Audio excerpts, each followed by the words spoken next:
from the high desert in the great American Southwest, I bid you all good evening, good morning, as the case may be, across whatever time zone you reside in, from the Hawaiian and Tahitian island chains in the west, eastward to the Caribbean and the U.S. Virgin Islands. Good morning out there. South into South America, north all the way to the pole, and, of course, worldwide on the Internet. This is Coast to Coast AM. Good morning. I'm Art Bell. Coming up in a moment, Elizabeth Clare Prophet, an interview I've been waiting a long time for. It is a rare opportunity for you to hear Elizabeth Clare Prophet. She doesn't do a lot of interviews, and we'll talk about that.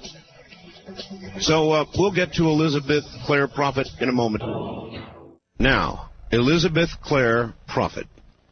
She is a mystic, writer, lecturer, and spiritual teacher. But first and foremost, she is a messenger for enlightened spiritual beings called Ascended Masters. As a messenger, she is both spokesman and scribe, speaks and writes down the words of the Masters. In this role, she has recorded some of the world's most beautiful and profound spiritual teachings. The vast body of work she has produced includes more than 1,800 messages, or if you wish, dictations, that come through the agency of the Holy Spirit from various ascended masters, archangels, and other advanced spiritual beings. She and her late husband, Mark L. Prophet, have published more than 75 books, wow, on the teachings of the Ascended Masters.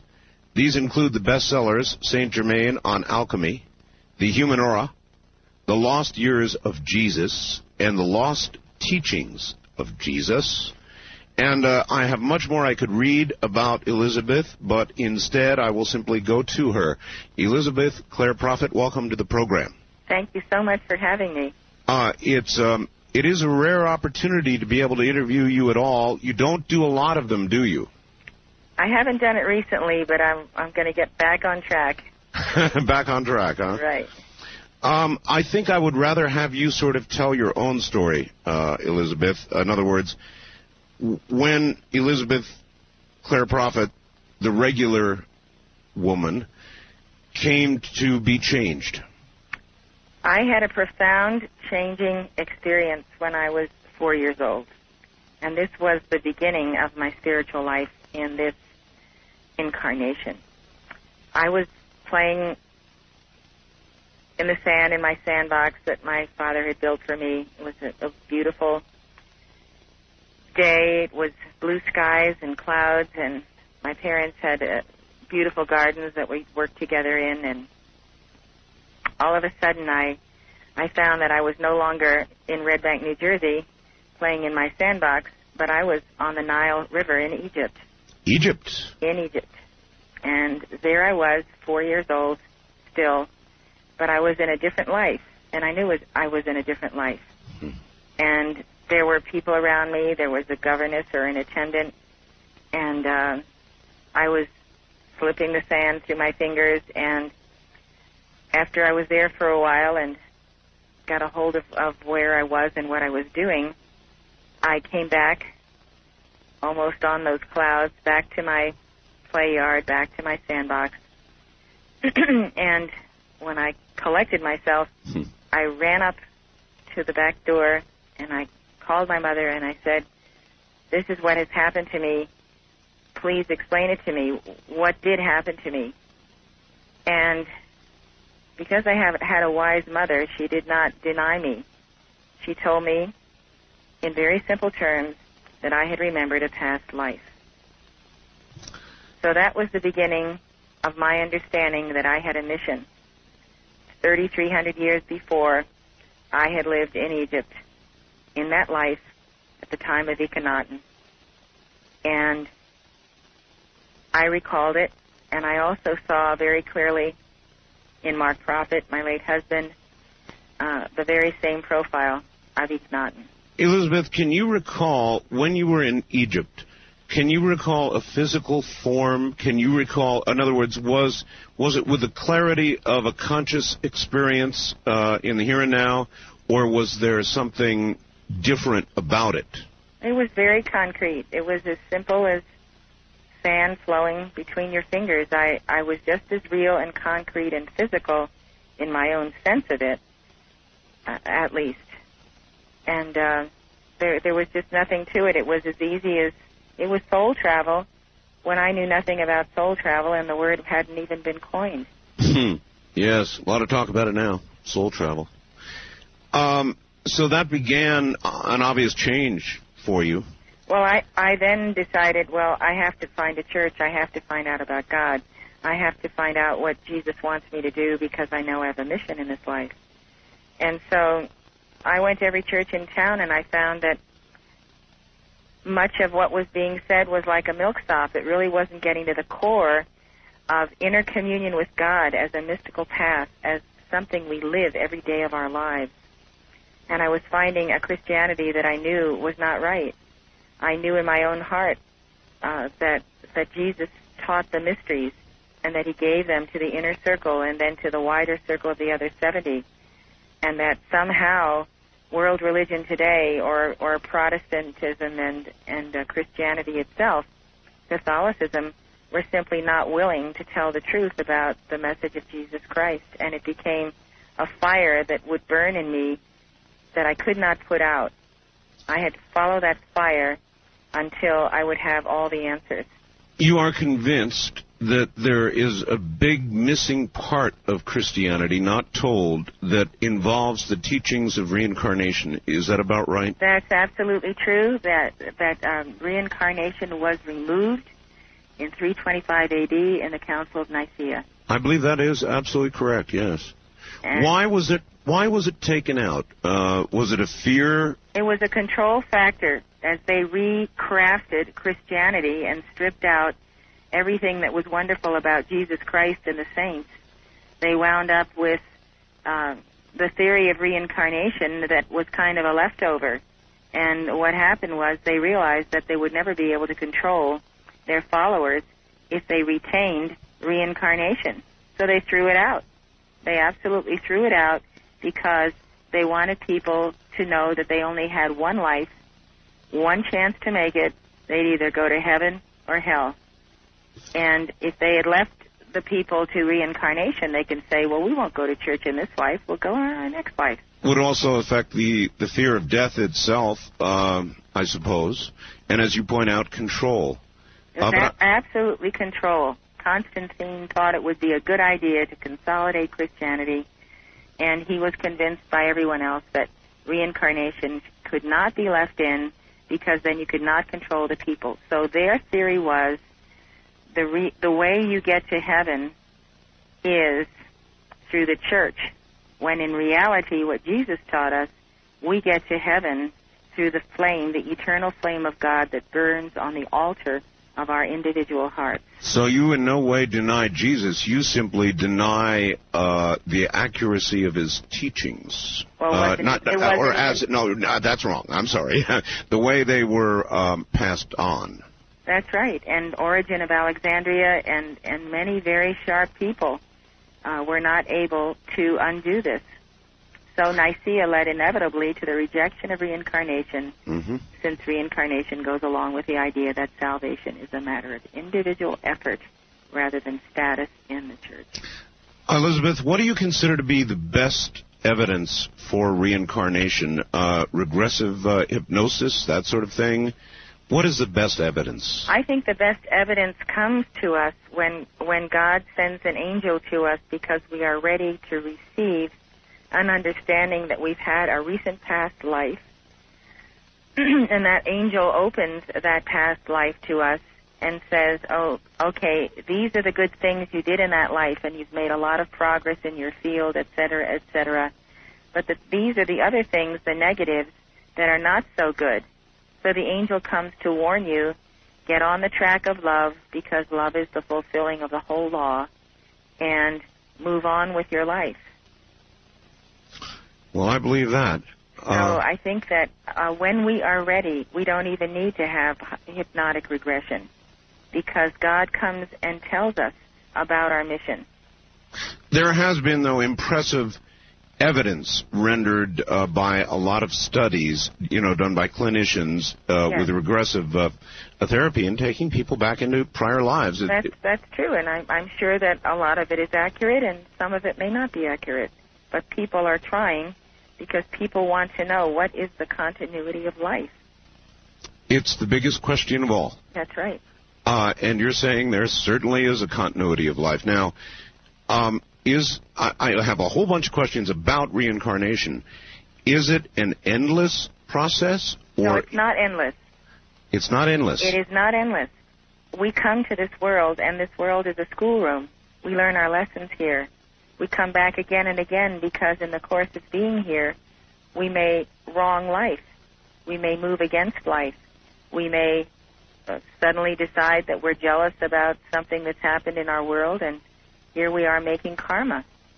So on the path of reunion with God, it must be a path of love and a path of the Holy Spirit, and it must be individual to us within the innermost recesses of our being, the secret chamber of the heart. There are a lot of obvious questions about reincarnation, and I guess they're answered by karma, but I've never fully understood them. For example, it seems as though people in this life, a lot of them, the bad guys, get to live long, luxurious, wealthy lives, and a lot of poor people who are do-gooders seem to suffer, and they are the poor and the starving all over the world. It just sort of doesn't make sense to me. Well, Paul says, God is not mocked. Whatsoever a man soweth, that shall he also reap. And what we are doing and what we are seeing is we are reaping the good and the bad of our past lives. And we are sowing again, hopefully, for a better harvest. And because we do not see that these power people are themselves have a tremendously heavy karma and that God is dealing with them, then we begin to feel, well, God is unjust. Whereas if you take the poor people in the world who have nothing, they have a certain karma that they are working through also. And we can help them by our love, by sending them food, clothing, and so forth. I mean, we are here to help the poor. And we have to realize that this power elite, a certain part of it, is not even the type of people that most people are on earth. These are powerful beings that are fallen angels that move on the left side, the left side of the coin, if you will have it. Oh, and they come to an end. And that's why John the Baptist went out into the wilderness and called them a generation of vipers. Who hath warned you, to come out here when you have done all these evil wrongs? So John the Baptist was challenging them all the way. But what the children of God have to become is sons of God, and to look for the empowerment of God to ultimately challenge these fallen ones who move in our midst to control the monies of our institutions, of our countries, and do manipulate society. Is there a war going on now? There are wars within our members. Like I could have a warring within my member where one part of me is at opposition to another part of me. And then there are threatenings of world war. There are always people on this planet. No, I meant on a spiritual plane. In other words, you mentioned... like Armageddon in another dimension? No, just a very strong present conflict between whatever it is that creates evil now on Earth and our Creator. It seems like there's a war going on, and I sometimes think the dark forces are winning. Well, the war's been going on a long time. Aliens arrived on planet Earth, according to Zechariah Sitchin, about 500,000 years ago.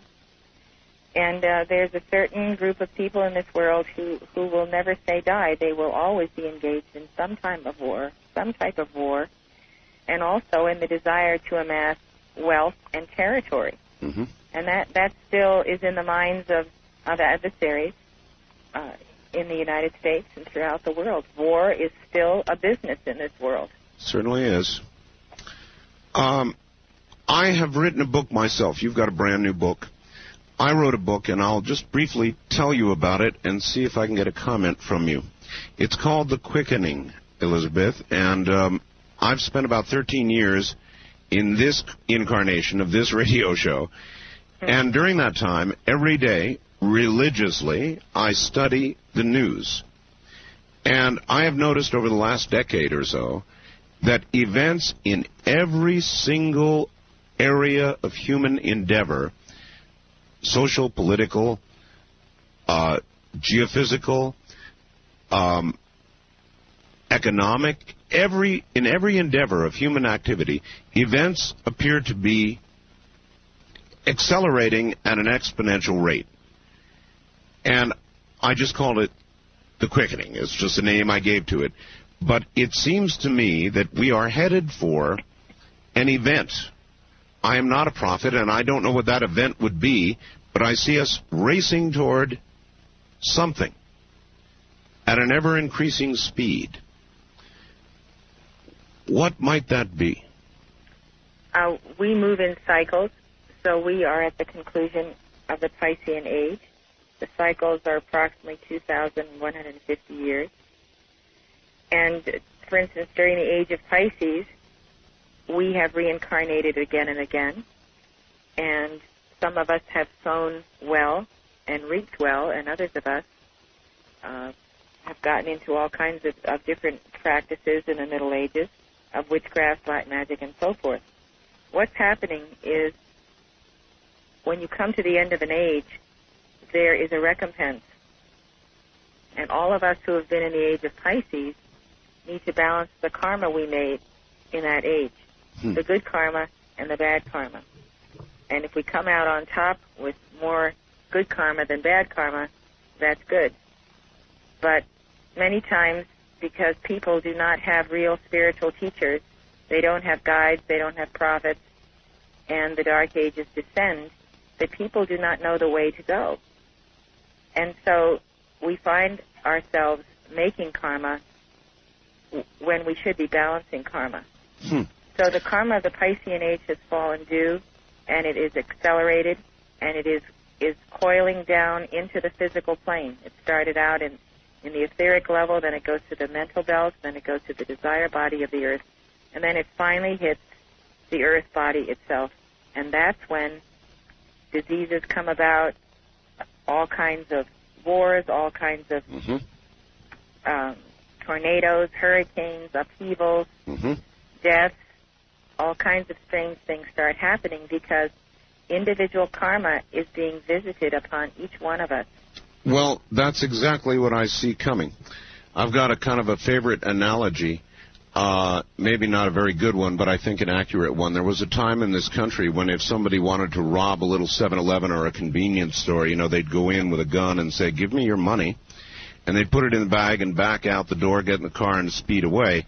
Today's robbery seems to include going in with a gun, saying, "Give me your money," and then as an afterthought on the way out, with no regard for life whatsoever, killing the guy behind the counter, then speeding off. In other words, there has been a cheapening of life. It doesn't mean what it once did. I agree with you, and totally. It's frightening, and I think it starts with mothers going to work.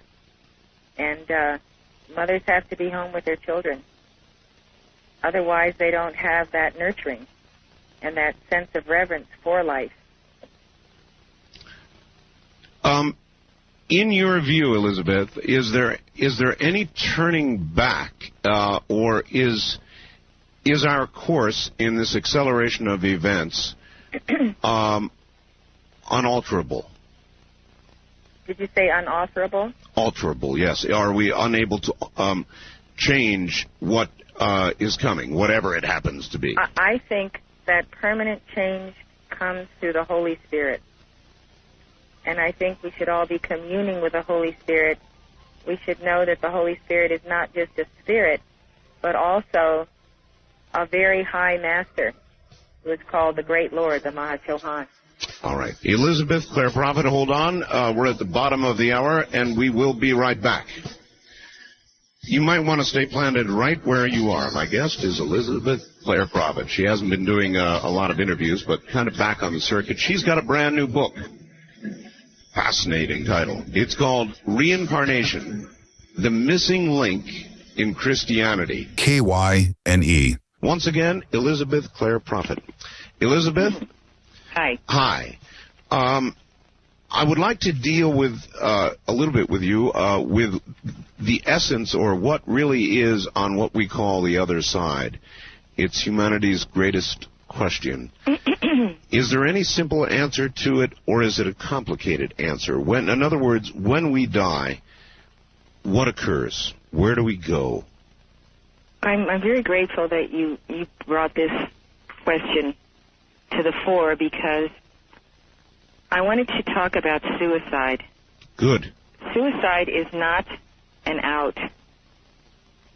And in reality, those who commit suicide find out very quickly that they do not move from where they committed that suicide. They don't move. Yes, they do not have the skill of locomotion. They have a soul, but they no longer have a functioning body. They have a mind, but they cannot use the physical body any longer. So the first thing they find out when they commit suicide is that they can't get anywhere. They're stuck. So whereas this group of individuals thought that they were going somewhere or other to a better place, they did not really know the rule or the law of suicide, where I've seen it over and over and over again. The person who commits suicide, his astral body, the part of him that is not physical, simply gets stuck there. So what I see happening in this house as this event unfolds and takes place is that these individuals woke up to the fact, after they committed suicide, that they have gotten nowhere, zilch. They're not going anywhere. So now, as they have discovered that suicide is not the answer, they're engaged in arguing, fighting with each other. They're not touching each other, but they are reaching a level of being absolutely furious because they've been duped, and now they can't get back into their bodies. I don't believe in Kevorkian or anybody else's reasons for suicide. I think it's really playing with life and death. So what we have here is a group of souls who are stuck. They don't reincarnate? I'm talking about these individuals in the mansion. Yeah, in Los Angeles, right. That's what I'm saying. They're literally, their spirit or their soul. And by the way, may I ask, is the spirit and the soul the same thing? No, not really. If you take soul with a lowercase s, you find out that the soul that is within us, and it is attached to the solar plexus chakra. Actually, it's attached to the seat of the soul chakra just below the solar plexus. That is the place where the soul resides in our bodies. And that soul does not have immortality until that soul becomes the bride of her holy Christ self, who is at a much higher plane. So as long as the soul does not have immortality because she has not balanced her karma, she is vulnerable to going through death. So what we want to do, what is our responsibility as people, is to protect our soul and to elevate that soul until that soul becomes the bride of Christ within us. Then we make the step from our mortality to our immortality. I don't know if you've heard of the Blessed Mother of our Lord, but she has counseled us to pray unceasingly for souls who will die unless they come into union with God before the end of this life. And that's part of being at the end of the age of Pisces. Can a Buddhist achieve that? Anyone can achieve union with God. Anyone can nurture the soul so that the soul then becomes a part of the reality of ourselves. Our highest reality is the I am that I am. the manifestation of God as Moses taught us. And then comes the mediator between that God and our lower self, and that mediator is the Holy Christ self. And each one of us has a Holy Christ self, and sometimes we call that person our guardian angel. But the Holy Christ self is our mentor and teacher, and he stays with us lifetime after lifetime after lifetime. And when we walk and talk with him and commune with him, he teaches us profound truths. But if we're not listening, because we have too much noise all around ourselves, yes, then we don't hear what the angels are saying to us from inner planes and from the heaven world. Well, we have a lot of noise going on in this world of ours today. You believe there are many planes of existence, etheric, astral, mental. But many divisions of those planes, according to what people have done in their previous lives. So many divisions. Many divisions, yes. The very high levels of the heaven world are in the planes of nirvana and beyond. I interviewed the late Robert Monroe before he died. Have you read his writings? And no, I haven't. You have not? No.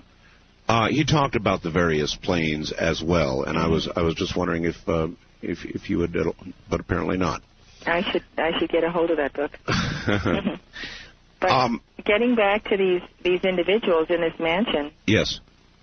Loved ones should pray for them that their souls be taken out of that mansion and to a plane of existence where they can understand where they went wrong and why suicide is never acceptable in the sight of God. They need a lot of prayers. Otherwise, they're going to be stuck right where they are. Elizabeth, when, say, these 39, actually in America, in the last year we had stats for it, 1995, 30,800 people committed suicide. Now, there are a lot of records of hauntings and spirits seen or heard or felt or poltergeists, or there's a million names for them. Are these beings that, for the reasons we're talking about now, are stuck here in effect? The soul of the deceased is stuck where, what is the saying that goes, wherever we are, that's where we lie, in a conclusion after a fashion. So a kind of... What we're saying here is the soul is sealed in the seat of the soul chakra, and that soul must move to gain her immortality. These individuals need to have their loved ones and all of us pray for them to get out of this level where they are stuck and into a realm of the heaven world where they can learn what went wrong, why it went wrong, and how not to do it again the next time you have an opportunity to once again be born through a mother and have life again. When you received news of the cult suicide at Rancho Santa Fe, how did you react? I felt tremendously aghast because I've seen this happen so many times where people think suicide is an out. And it came to me as just another excuse, another reason not to face life and face its challenges. And if I could only get that one message to people, that if you commit suicide, you are going nowhere. And it may take you a long time before you find another mother to bring you into this world so that you can fulfill your reason for being.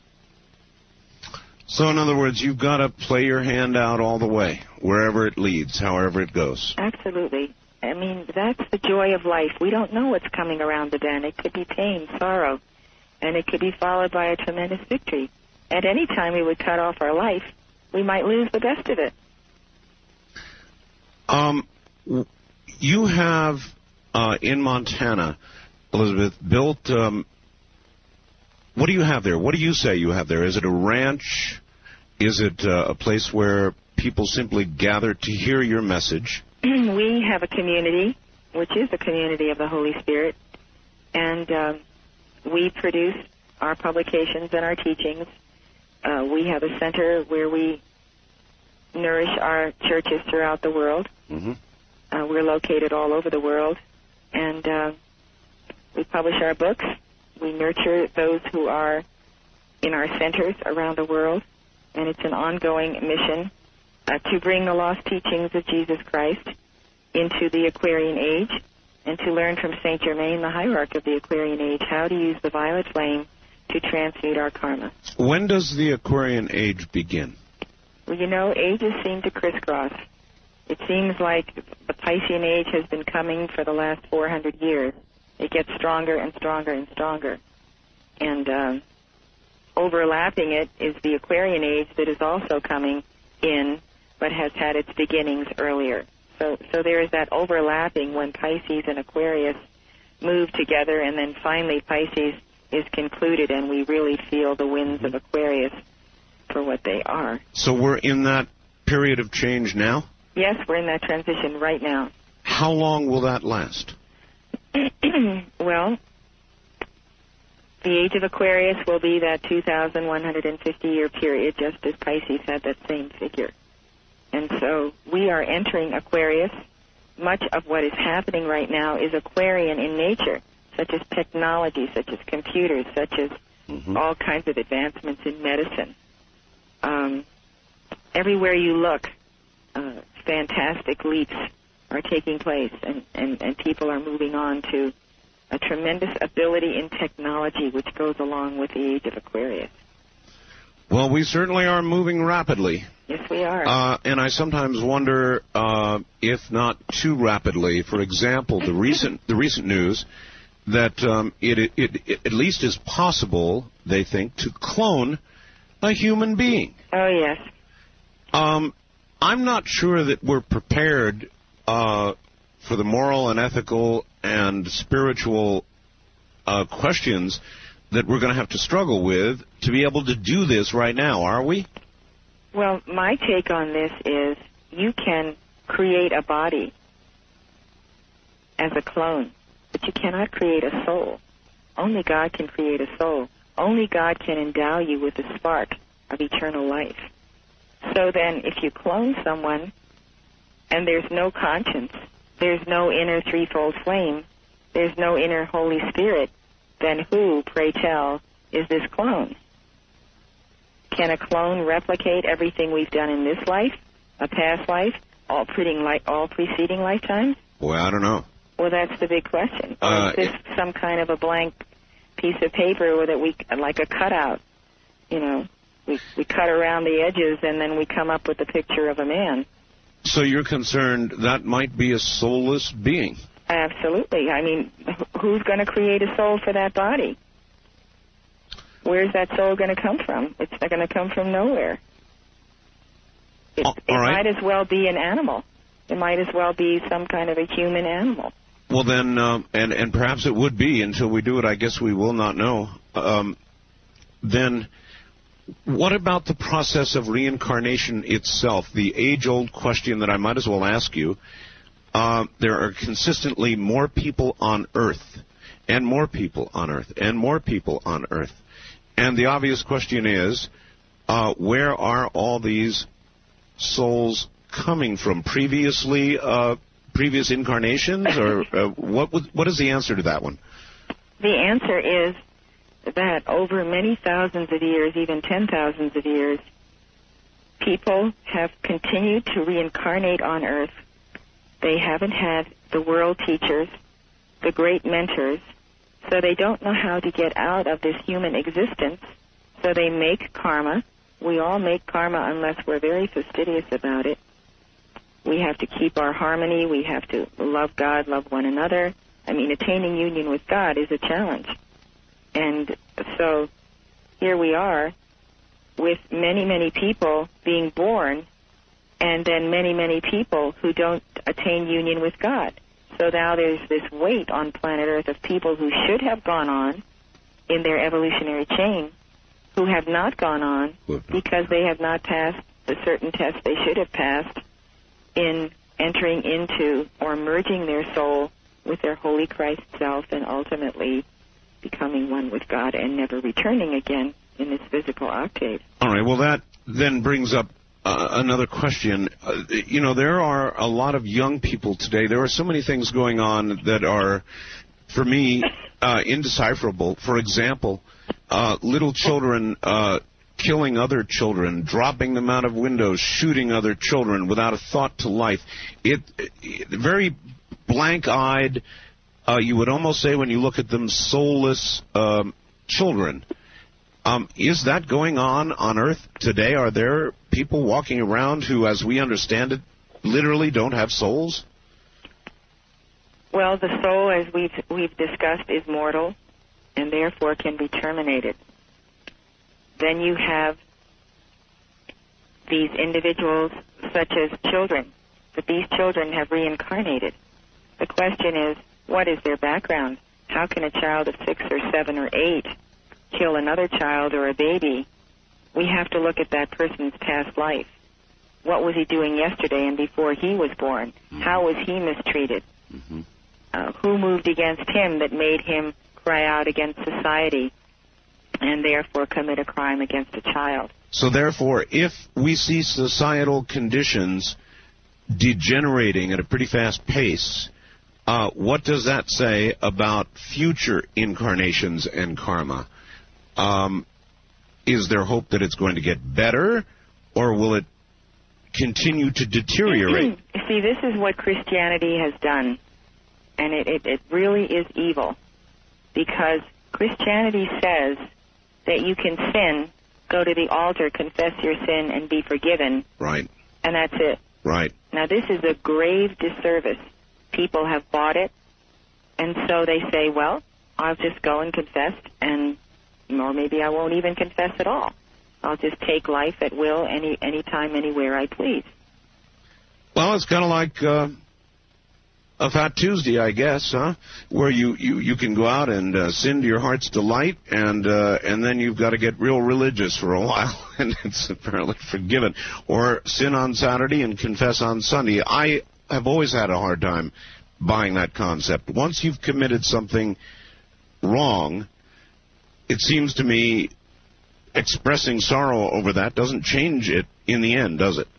No, but we have a record of what happened, and St. Germaine has come to our rescue with his gift of the violet flame. And the violet flame of the Holy Spirit is actually an energy that transmutes our wrongs so that we don't have to keep carrying them.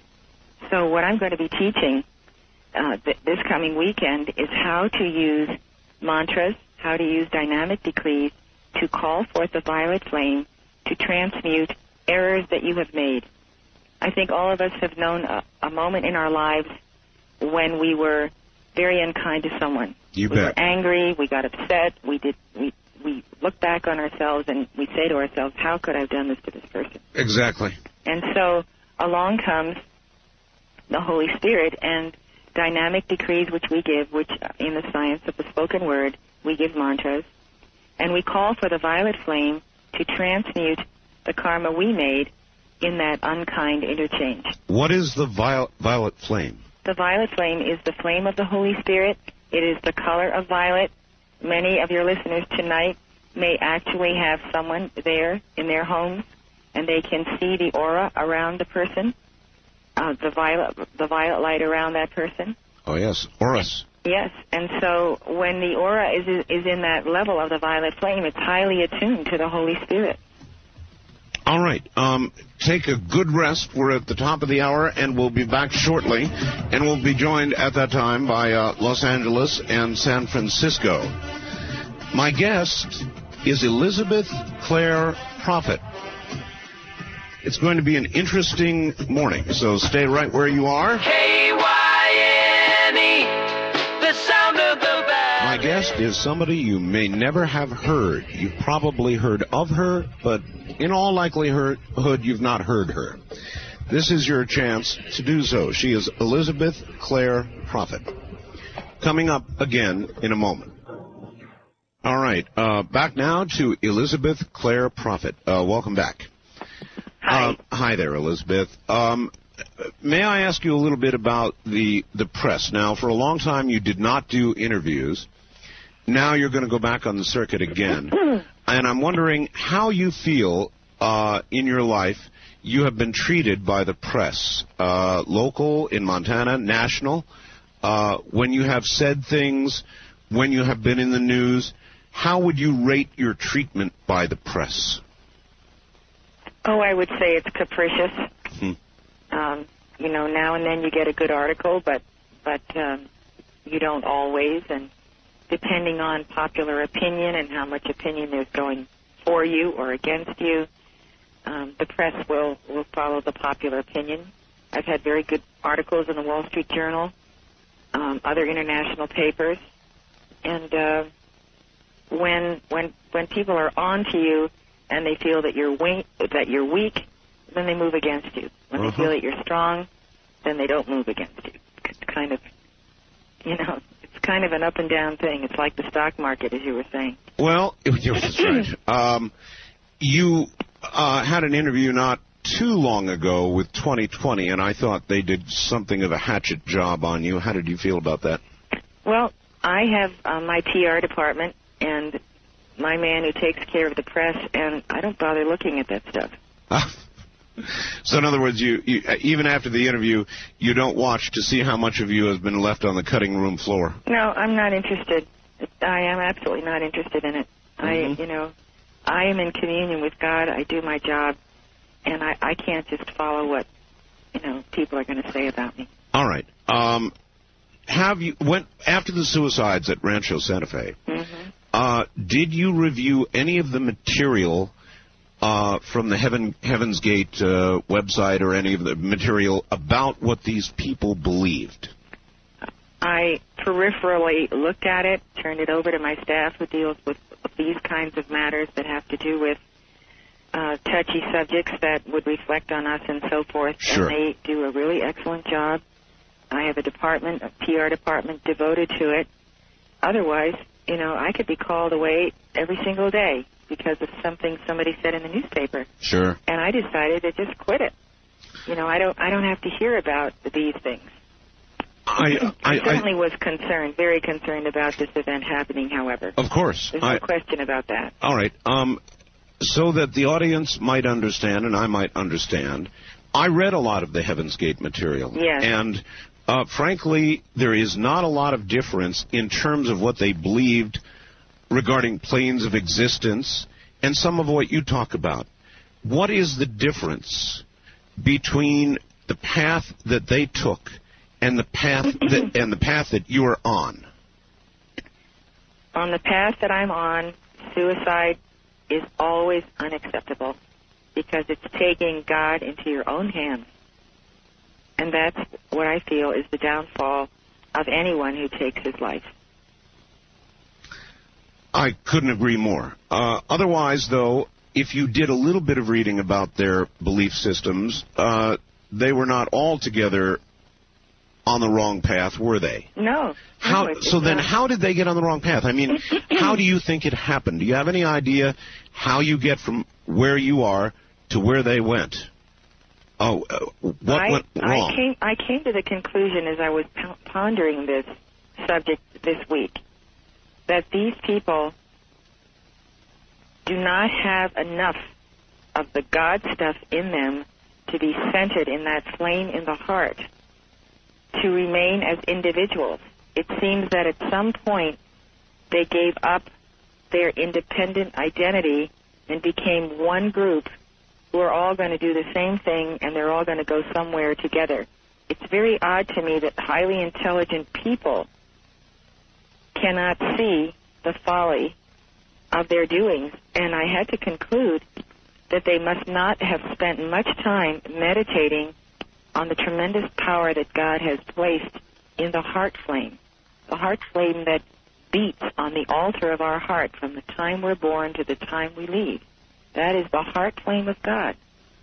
And when you have that, live that, walk and talk with God, you become very individualistic. You go back to the prophets and to Moses and the great lights that have come down to us. These individuals are not going to be moved because there's 38 of them or there's 37 of them. These people are not moved because they have a separate identity. And these people seem to not have had a separate identity. They saw themselves as almost like a flank of birds, one whole. All right, well, the lack of a separate identity is typical of the way people will describe the effect of somebody in a cult. And, of course, people have said that what you do amounts to a cult. I'm sure you argue with that. To me, it seems a cult, as opposed to a mainstream religion, only seems to be a difference in size. I can't quite figure it out. A cult is very difficult to define. But apparently, in the classic sense, you have just suggested that these people were in a cult, that they had no separate identity, and that was stripped from them. You do not teach that, do you? I don't teach what? You don't teach that. In other words, you don't, in your teachings, strip individual identities. On the contrary, if you just look at the chart of the I Am Presence that is at our high altar, you see that each individual person who is a son or a daughter of God is centered in the Holy Spirit, centered in the Mentor, the Holy Christ Self, centered in the threefold flame. And that empowerment comes from within. It doesn't just come from without. It comes from the deep knowing that we have a part to play in God. Can people, right now, organized religion, except perhaps at the edges, is shrinking in size rapidly? And so it is reasonable then to ask whether it's possible for people to get back to God without returning to organized religion. Well, organized religion is kind of takes in the whole waterfront. Sure. Depending on who is the pastor, who is the teacher, who is the leader, whether that leader is up there carrying on histrionics and, leading people astray, or whether you really have profound leaders who walk and talk with God daily, who listen to the inner voice, who obey that inner voice. These people are the ones we want to follow. You have spoken with and transcribed messages from ascended masters. What can you actually tell us, if anything, about what the future holds for us, for humanity, for our world? What do you know of, in other words?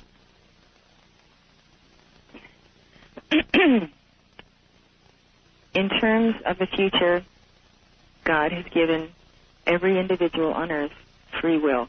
Free will. And these souls who took their lives also had that option of free will.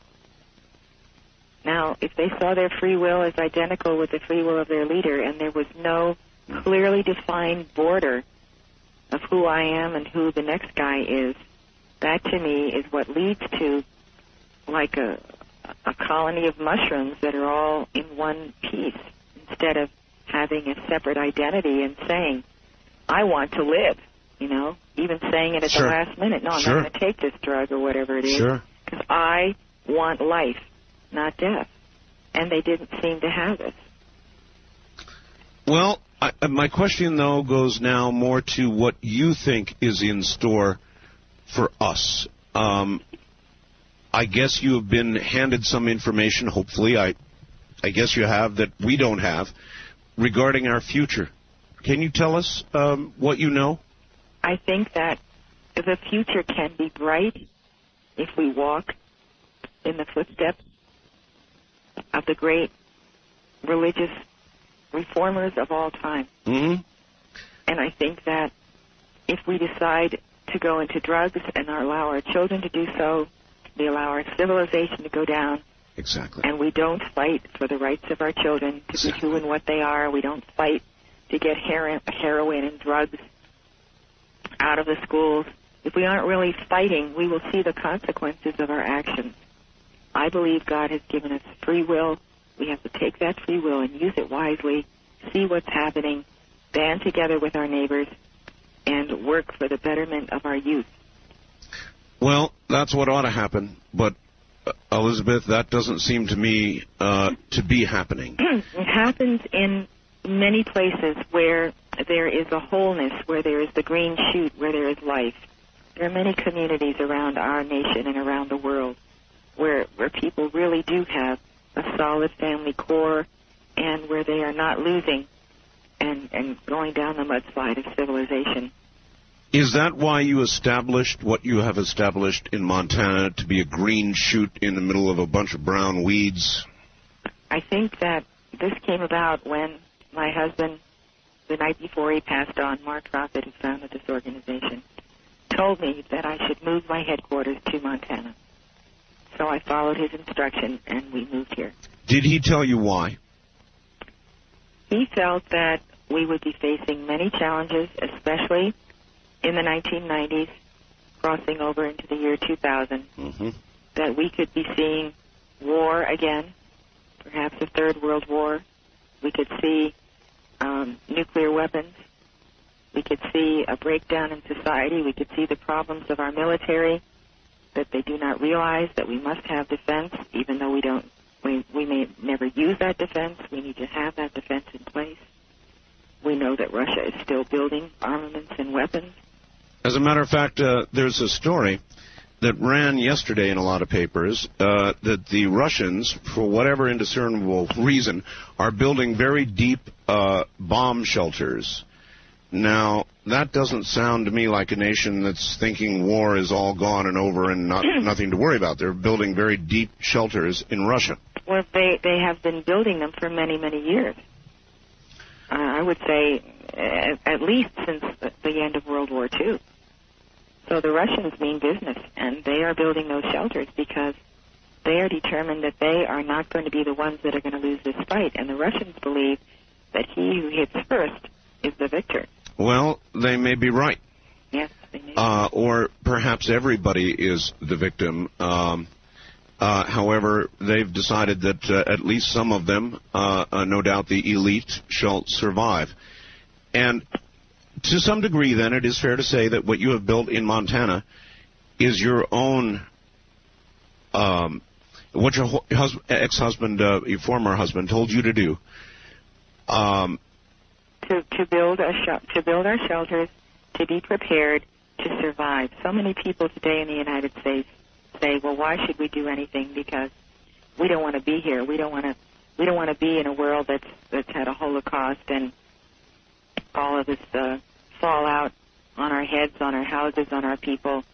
So we're not going to worry about building shelters. We're not going to worry about the future because we don't want to be around." Wouldn't want to be in a world with a bunch of dying people and radiation all over the place, that sort of thing. And so we then decided to say, okay, we're going to choose life, not death. And life may entail that we be underground for a number of weeks if there are nuclear weapons that come across the United States. And after that, and after the fallout settles and we come out, we have prepared our seed. We've prepared those things that we can grow. We're prepared to till the earth. We're prepared to survive because we believe it's our responsibility to live and to send forth our posterity to once again recreate this world the way God intended it to be. And the United States government is not providing what the Russian government is providing for its people. No, it's true they're not. And it's reasonable to ask why the Russians are doing this if they show, if it's going to be war no more. So I tend to agree with you. Do you have any sense of when this might come, where it might start? I mean, do we look at Israel and the Middle East as so many people believe? Is there a way that people can know the time is drawing near? I think the time is drawing near, and I think while this time is drawing near, the most important means we have of change is transmutation by the violet flame of the Holy Spirit. And if you like, I'll be happy to give you an example Please. of what a violet flame decree is about. Yes, please, do. Okay, this decree is called I Am the Violet Flame. When we use the name of God, I Am, we are saying God in me is. God in me is the violet flame. So this is how I would give this dynamic decree. I am the violet flame, in action in me now. I am the violet flame, to light alone I bow. I am the violet flame, in mighty cosmic power. I am the light of God, shining every hour. I am the violet flame, blazing like a sun. I am God's sacred power, freeing everyone. That's a simple decree. The energy comes from the I am presence. We are directing the violet flame into action in our being. We bow to the light. We invoke the cosmic power of God. We visualize ourselves in a blazing sun, and we call for the freedom of everyone. So, you are not what happened in Rancho Santa Fe. You are not a group of people prepared to bring upon their own apocalypse, which is what I think eventually occurs to most cults who feel it's on the way. When it doesn't arrive, they then create their own, bring upon their own. You are simply saying that you are preparing for what you believe is coming, and if it does not come in your lifetimes, that's just fine, but you vote for life, not death. That's right. And that's what Moses said on his deathbed. He said to the children of Israel, choose life, not death. You are going to be speaking, I think, in San Diego shortly, aren't you? Yes, I am speaking in San Diego. April 12th and 13th at the, Wyndham Emerald Plaza Hotel. Is that correct? That's right. How do people find out about that? Well, our seminar is April 12th, Saturday, and April 13th, Sunday, from 1 to 6 p.m. on both days at the Wyndham Emerald Plaza Hotel in the Crystal Ballrooms 1 and 2. That address is 400 West Broadway, downtown, on West Broadway and Columbia Street in San Diego. Why have you decided to go back on the circuit, to go back on the air? You've written a book suddenly?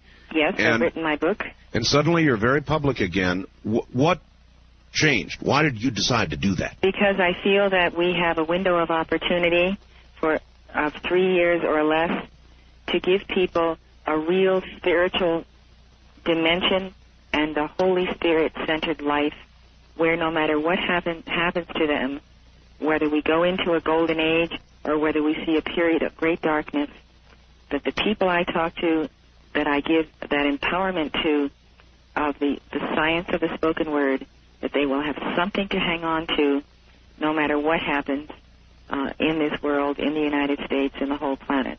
Do you think, in fact, life will go on? I visualize a change, and I don't know what it is, whether it is a gigantic spiritual event, a physical event like a war. I have no idea. I just know we're racing towards something, and it seems to me there will be something on the other side of that. It's not the end of the world, but there's going to be a big change, isn't there? I think so. I think that life will go on, but it may go on quite differently, and I think it depends how much prayer force we bring to the altars of our churches, our synagogues, our mosques, our temples. All right. Elizabeth, stand by. We're at the bottom of the hour. We'll be right back, and I will take some calls, or Elizabeth, well, I guess I should say. Once again, back to Elizabeth Clare Prophet. And, Elizabeth, yes. I would like to ask you kind of an off-the-wall question. I am very definitely married to my soulmate. It's not something that I had to consider. I knew it instantly, and I've known it ever since. How do people find that person out there that really is their soulmate? There's a lot of people on the planet right now. How do you go about searching out that person who is right for you? I think if you clear your aura and the aura of the etheric, mental, physical, and desire body, if you make yourself a clear transparency, it's almost like you're a lighthouse. You have the light going out from you, and your soulmate may recognize it from the other side of the world. It's almost like when looking for one's soulmate, you almost have to be a sleuth because there's so many millions of people in the world. But truly what God does is he brings together those whom he desires to bring together, and many, many people have married as soulmates. So then it's something you have to do. It's not like going out and just searching and searching and searching, or bar hopping, or whatever it is people do to try to find a mate. Mm-hmm. But it's something that comes from you and is then recognized, and it just happens. I think it happens. You know, I believe in love at first sight. I think you can recognize your soulmate the moment you see him or her. Exactly. I do, too. I experienced that. Could you explain to the audience just who St. Germaine is? Who is he? What is his role? That sort of thing. Each one of the ages, the 2,000-year periods that we're talking about as ages, there is a ruling hierarch of that age who carries a specific flame. And the hierarch of the age of Aquarius is St. Germaine. And there are angels and legions of light, all of whom serve him on that seventh ray of Aquarius. So it is his time to rule the world for that 2,000-year period. St. Germaine was embodied as Francis Bacon. He was embodied as the prophet Samuel. He had tremendous skills and ability in the French courts. He could change metals into gold. He was known as the Wonder Man of Europe. He made his ascension several hundred years ago, and he is the one who will guide us through this 2,000-year period, and he is greatly beloved by his students throughout the world. And has St. Germaine told you, and I mean you, not your late husband only, but yourself as well, what is just ahead for our world, this transition? I think that if we all recognize that we are facing major challenges in our homes, in industry, all over the world, in our government, and we can meet those challenges by praying daily. We can set aside 15 minutes or 30 minutes, give a few mantras to the violet flame to bring that into our households. That can make the difference. We need to realize that we need St. Germaine. He's here for us, and we have to call to him, and we have to say, beloved St. Germaine, help us to right this planet. Help our families. Help our children. Help the world. And we have to implore on our knees before God that God might give us intercession through St. Germaine, through other saints in heaven. We have to be a part of the process, and we can't give up. We have to work as hard as we can to make this happen, to turn around the darkness of the world. And if it comes upon us, then we can say to our posterity, we tried, we gave it our best, and this is what we were able to accomplish.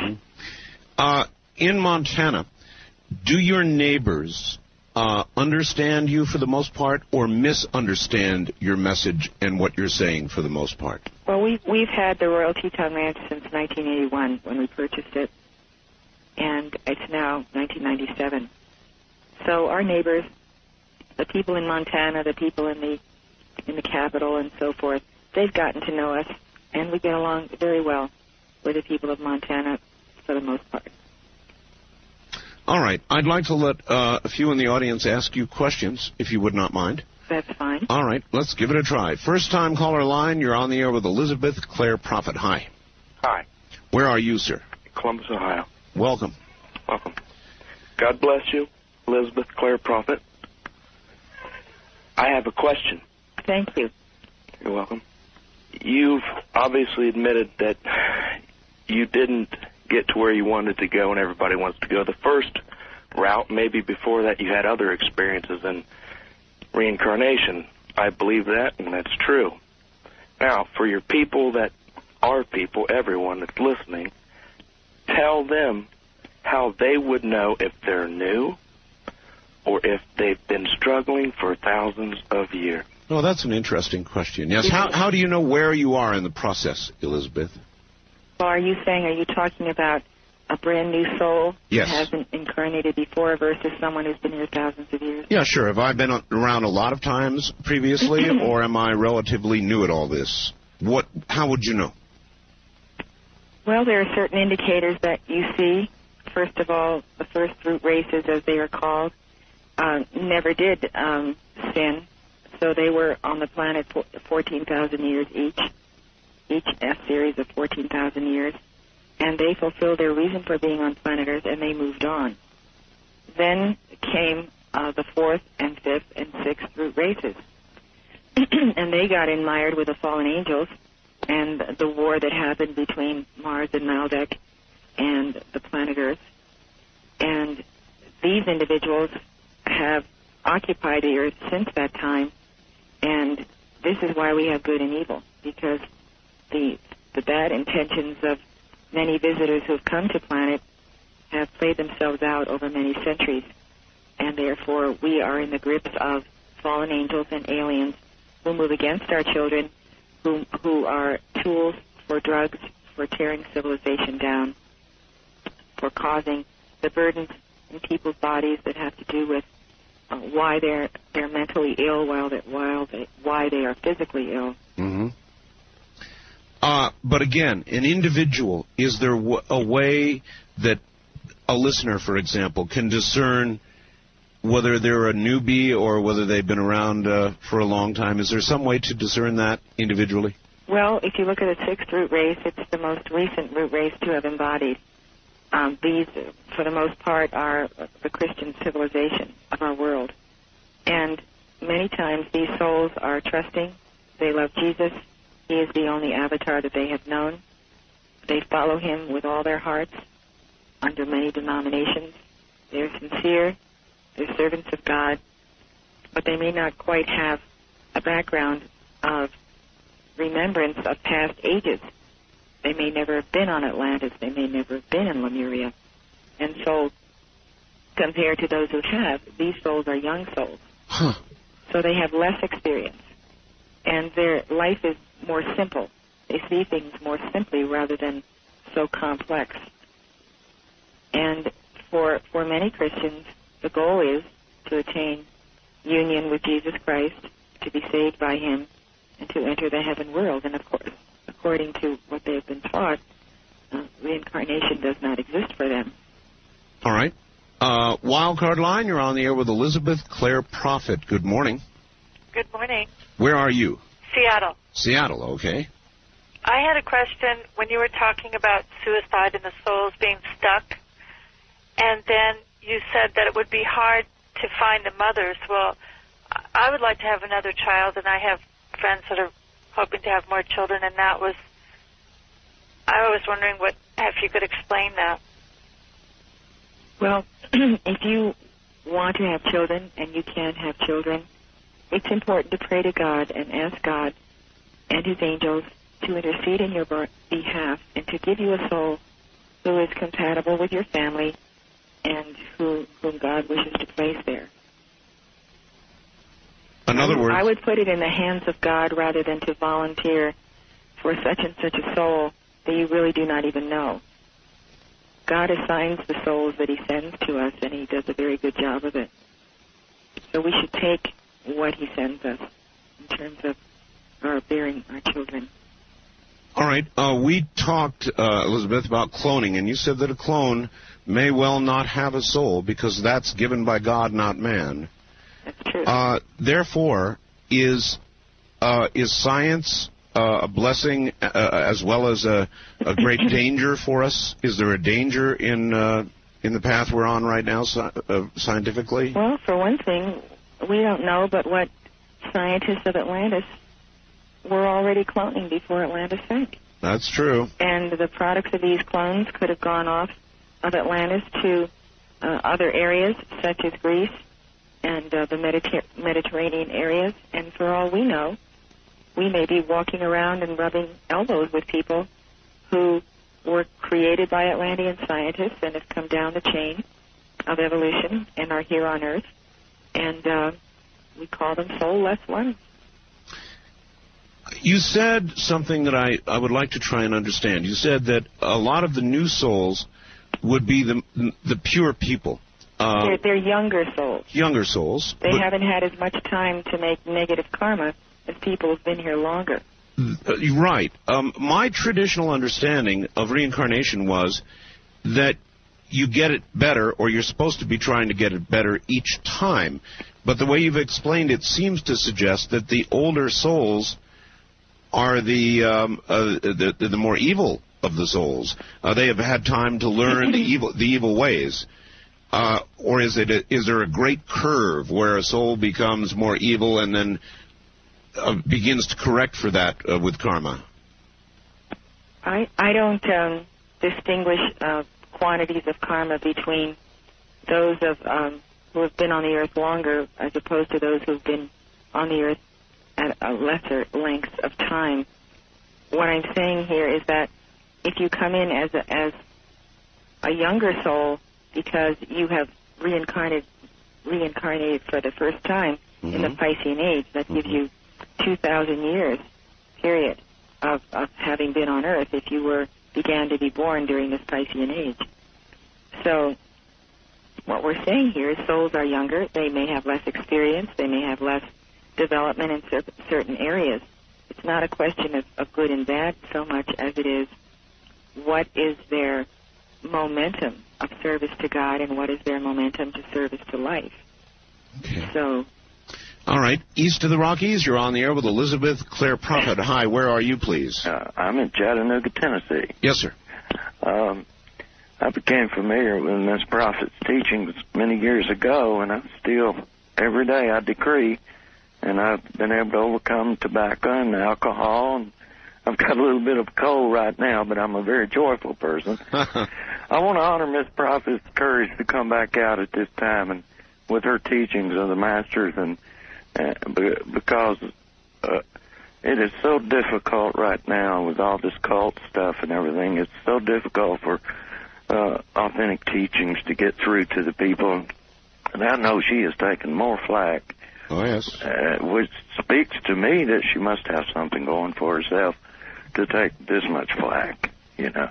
Well, sir, as you well know, I've been in that bucket here recently, too, and there's something I've noticed, and that is, and I wonder if you have, Elizabeth, that the media, for the most part, decides what the story is going to be, and then most times they don't let the facts get in their way of telling that story the way they want it to be. If they have decided that Elizabeth Clare Prophet or anybody else is a cult leader, by gosh, they're going to tell that story no matter what. Do you see that? Do I see that? I've seen it for years. Seen it for years. Yeah, that's right. I just don't pay any attention to it. I know who I am, where I'm going, and I know what I can do for people.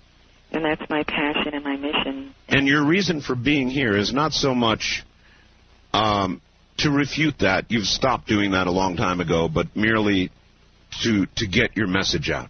That's right. I have a message for those who want it. I'm not pushing it on anyone, but I have a wonderful message of the Holy Spirit and the violet flame, and I want to shout it from the housetops. You don't, your group does not kidnap people, does not brainwash people, does not lead them down the path as we hear of cults like this one with Heaven's Gate and so forth. None of that goes on, does it? Nothing of the kind. You're free to come here, enjoy our teachings, read our books, decide you don't want to stay, be on your way with our blessing and love, come see us again. You know, we just want to help people who want to be helped. Fair enough. West of the Rockies, you're on the air with Elizabeth Clare Prophet. Hi. Hi. Hello, where are you? San Francisco area. Okay, you're going to have to speak up good and loud for us. Yes, San Francisco Bay Area. Yes. And I've been a seeker of truth all my life and studied religions, and I studied first Episcopalian, then Christian Science, and then I found these books by Elizabeth Clare Prophet at Barnes & Noble. Yes. And I started studying them. And I found them to be very full of very loving energy, and I think very spiritual. And I found there was ways in which there was much to learn about what the purpose of life is. And, you know, it's too bad that we have to try to put Mrs. Prophet through some kind of sieve and litmus test about, are you crazy and do you have a cult and do they do suicides and drugs and this and that? Because I think the media has specialized in perversity. And the story about Mary Baker Eddy is similar because when she discovered, Christian Science, which said, people can heal themselves, Jesus healed himself, and therefore you can too. And she taught that. She was attacked from every single quarter on earth. It seems like we're in a spiritual warfare where people are attacked if they have a message of love and healing and they just want to help others, because it seems like this seems to be the dawn of the real hardening of heart. It's warned in the Bible that, the worst thing is the hardening of heart, and we all seem to be getting that way toward one another because of media sensationalism. So, I would like to ask Mrs. Prophet, what she would recommend is a book which someone might go to the bookstore and pick up just to investigate what your teachings are. Which book do you think they could start with? All right, that's a good question. You have written many books. Which would you recommend as a beginner? I would recommend the book that I have just recently finished, Reincarnation and Missing Link in Christianity, because Christians are truly missing the link that they could have with God if they really understood what Christ's message was and is. Exactly how did that message get removed? Well, as we were saying earlier, the Council of Nicaea, the situation of removing reincarnation because it was a threat to the church hierarchy, because the people would not have to toe the line. They knew that they were going to re-embody. So reincarnation is pivotal, and if we don't understand it, we don't know it, what we do is we sin, and we think that somebody else is going to take care of it. So we're non-accountable. We're non-accountable, and that's a real problem. It is a very serious problem, and I've always felt it myself that, gosh, you can't just simply be absolved of wrongdoing, that whatever good or bad you do in life hangs with you throughout your life, and if one believes in reincarnation, in future lives. Exactly. So I think I do. I definitely believe that. It makes more sense than somebody being absolved just like that. And I know that flies in the face of a lot of contemporary Christian teaching, and it makes a lot of fundamentalists very angry to hear the kind of thing you're saying, because they believe, why, anything I can do can be forgiven. So how do you deal with that anger when you meet it? When I meet that anger in people? Yes. Well, I have no desire to be angry with people whatsoever. I have no desire to argue with them. I can tell that. I meant when they come at you that way. When they come at me that way, I just listen to what they have to say. And I don't try to change their minds, because most people come with a mindset. Yes. And only they can change their mindset. I pray for them that through the Holy Spirit, maybe they may become liberated and truly not have this burden where they feel they have to argue religion. I think it's a sin against Jesus Christ to argue religion. I do, too. Elizabeth, we're at the top of an hour. Can you spend one more? I'll give it a try. Give it a try. All right. It sounds like you might be. Have you been doing a lot of talking?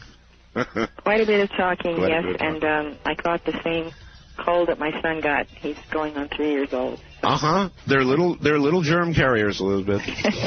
All right. Stay right there. My guest is Elizabeth Clare Prophet. A bit of a cold, but I bet she makes it. It is a rare opportunity indeed. My guest is Elizabeth Clare Prophet. She's got a bit of a cold, but if you'll sit and listen with an open mind, you actually might hear something. I know there's a lot of seething going on out there, because I know how people react to ideas that they do not agree with. But it is healthy, folks, to listen. Very healthy. All right, back now to a very rare opportunity to speak with Elizabeth Clare Prophet. Just a couple of more questions. Okay. I know you're starting to run out of gas, and I don't blame you. It's getting late in the morning. We talked about suicide quite extensively. Mm-hmm. What about, here's a really hard question, what about the other way around? In other words, when somebody has murdered, taken life in a premeditated manner, our society takes their life. How do you look at that? I look at it in two ways. Sometimes it's necessary to be in jail, to be in a penitentiary for a long time, for life, let's say. Right. But on the other hand, you have a situation where a person is sent to the electric chair for murder. Exactly. They could be in their 20s. Because I believe in reincarnation, I see that if that person has received this judgment, that person could be in embodiment within a year or 2 years or 3 years as a baby in someone's womb who will come forth, grow to maturity, and will have to deal with that karma. Now, if you let him rot in jail between his 20s and he's 80 years old, it's a total waste. With reincarnation, he gets to come back again, re-embody again, meet the person that he murdered, have a resolution between the two, if indeed they can reach that plane of brotherly love, and the one who was the victim and the one who was the murderer can move on now. Oh, that's very interesting. So, in other words, somebody who has been, say, electrocuted does not, as a suicide, remain bound here. Well, he's not a suicide because he is not willingly going. He was put in the electric chair. Exactly. Oh, yeah. Very, very interesting. So to me, you see, to let people rot away in jail, to finally pass on in their late years, then finally get to be born again, you're talking about maybe 50 years of a person's life and of institutions having to support people, whereas these people are going nowhere, and they get into a lot of trouble in jail in any case. They absolutely do, and learn to be better criminals in a lot of cases. I think that is a tremendous gift that God showed me many years ago, that it's better to move on when you make a major mistake. It's better that you take your punishment, come back, and try harder. All right. Can I ask you a couple of hard questions? Sure. All right. Let me read you a fax I got, and I'm not familiar with this, so I'll just read it, and you can respond if you will. Good evening, Art. Elizabeth Clare Prophet and her church is responsible for the slaughter of nearly 2/3 of the Yellowstone National Park bison herd, which were following their normal migration patterns in search of food this winter. There is no, quote, in quotes, love in her heart for God's creatures. She is not being honest when she tells you of her love. Please ask her why she is calling for the slaughter of the Yellowstone bison herd. I am not calling for the slaughter of the Yellowstone bison herd in any way, shape, or form. Why do you think Pam in Eugene, Oregon, has come to the conclusion that you have? In past years, what has happened is through perhaps not necessarily handling the situation the best, the Yellowstone Park has allowed multitudes of bison to come through onto our properties. Then they have to be killed on our properties, and it becomes a tremendous mess. And so what has happened is Yellowstone Park has become more accountable to the situation of the bison, and many bison were outside the park, not necessarily on our property this winter. They've been all over Gardner, all over the roads, all over the highways. They've been everywhere. There is also a disease problem, isn't there? Yeah, well, it's brucellosis, and that affects our cattle. And our cattle is on our ranch, and that cattle produces their young, and if the bison get near them, our cattle can be compromised by the brucellosis of the bison. I think that the herd in Yellowstone Park should be reduced to accommodate all the bison that should be in that park, so they don't need to exit the park and come on private property, and then put that in the hands of the ranchers that then have to deal with the question when it's not even our problem. Okay. Hard question number 2, and I don't really think this one's so hard. On your ranch, it is said you have quite a stock of weapons. Now, I have no problem with that, Elizabeth. I have a fair stock of weapons myself. I live in a very isolated area, And frankly, the authorities who might help me if I got in trouble would arrive probably in time to draw a chalk line around my body on the floor. Not to help me get out of the trouble. I'm going to have to depend on myself to do that, and so I do.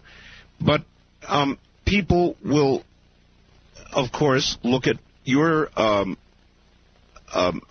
accumulation of weapons and attach really dire meaning well, first to it. of all, what I want to tell you is that according to the Constitution, people have the right to bear arms. You betcha. The people who live in our community and are a part of our ranch are free to own guns as they see fit as private citizens of the United States. The church itself does not stock weapons. Individuals may do so if they are concerned that we may have a nuclear war, not the scenario we've been discussing this evening. Right. They want to be able to protect their families and their homes. And they live all up and down the Paradise Valley in a long stretch of mileage. And most people in Montana, you will find, hunt. You bet. And they have their private weapons, which I don't think is any of my business or anybody else's business.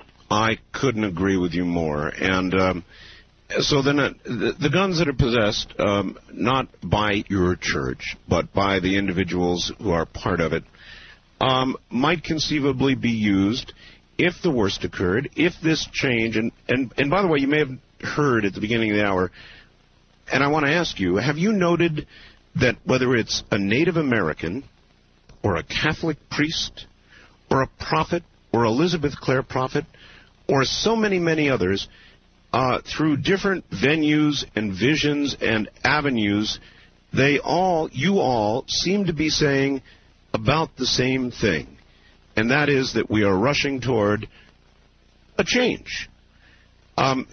So are there other paths, Elizabeth, that are valid and are able to see the same things that you have been shown?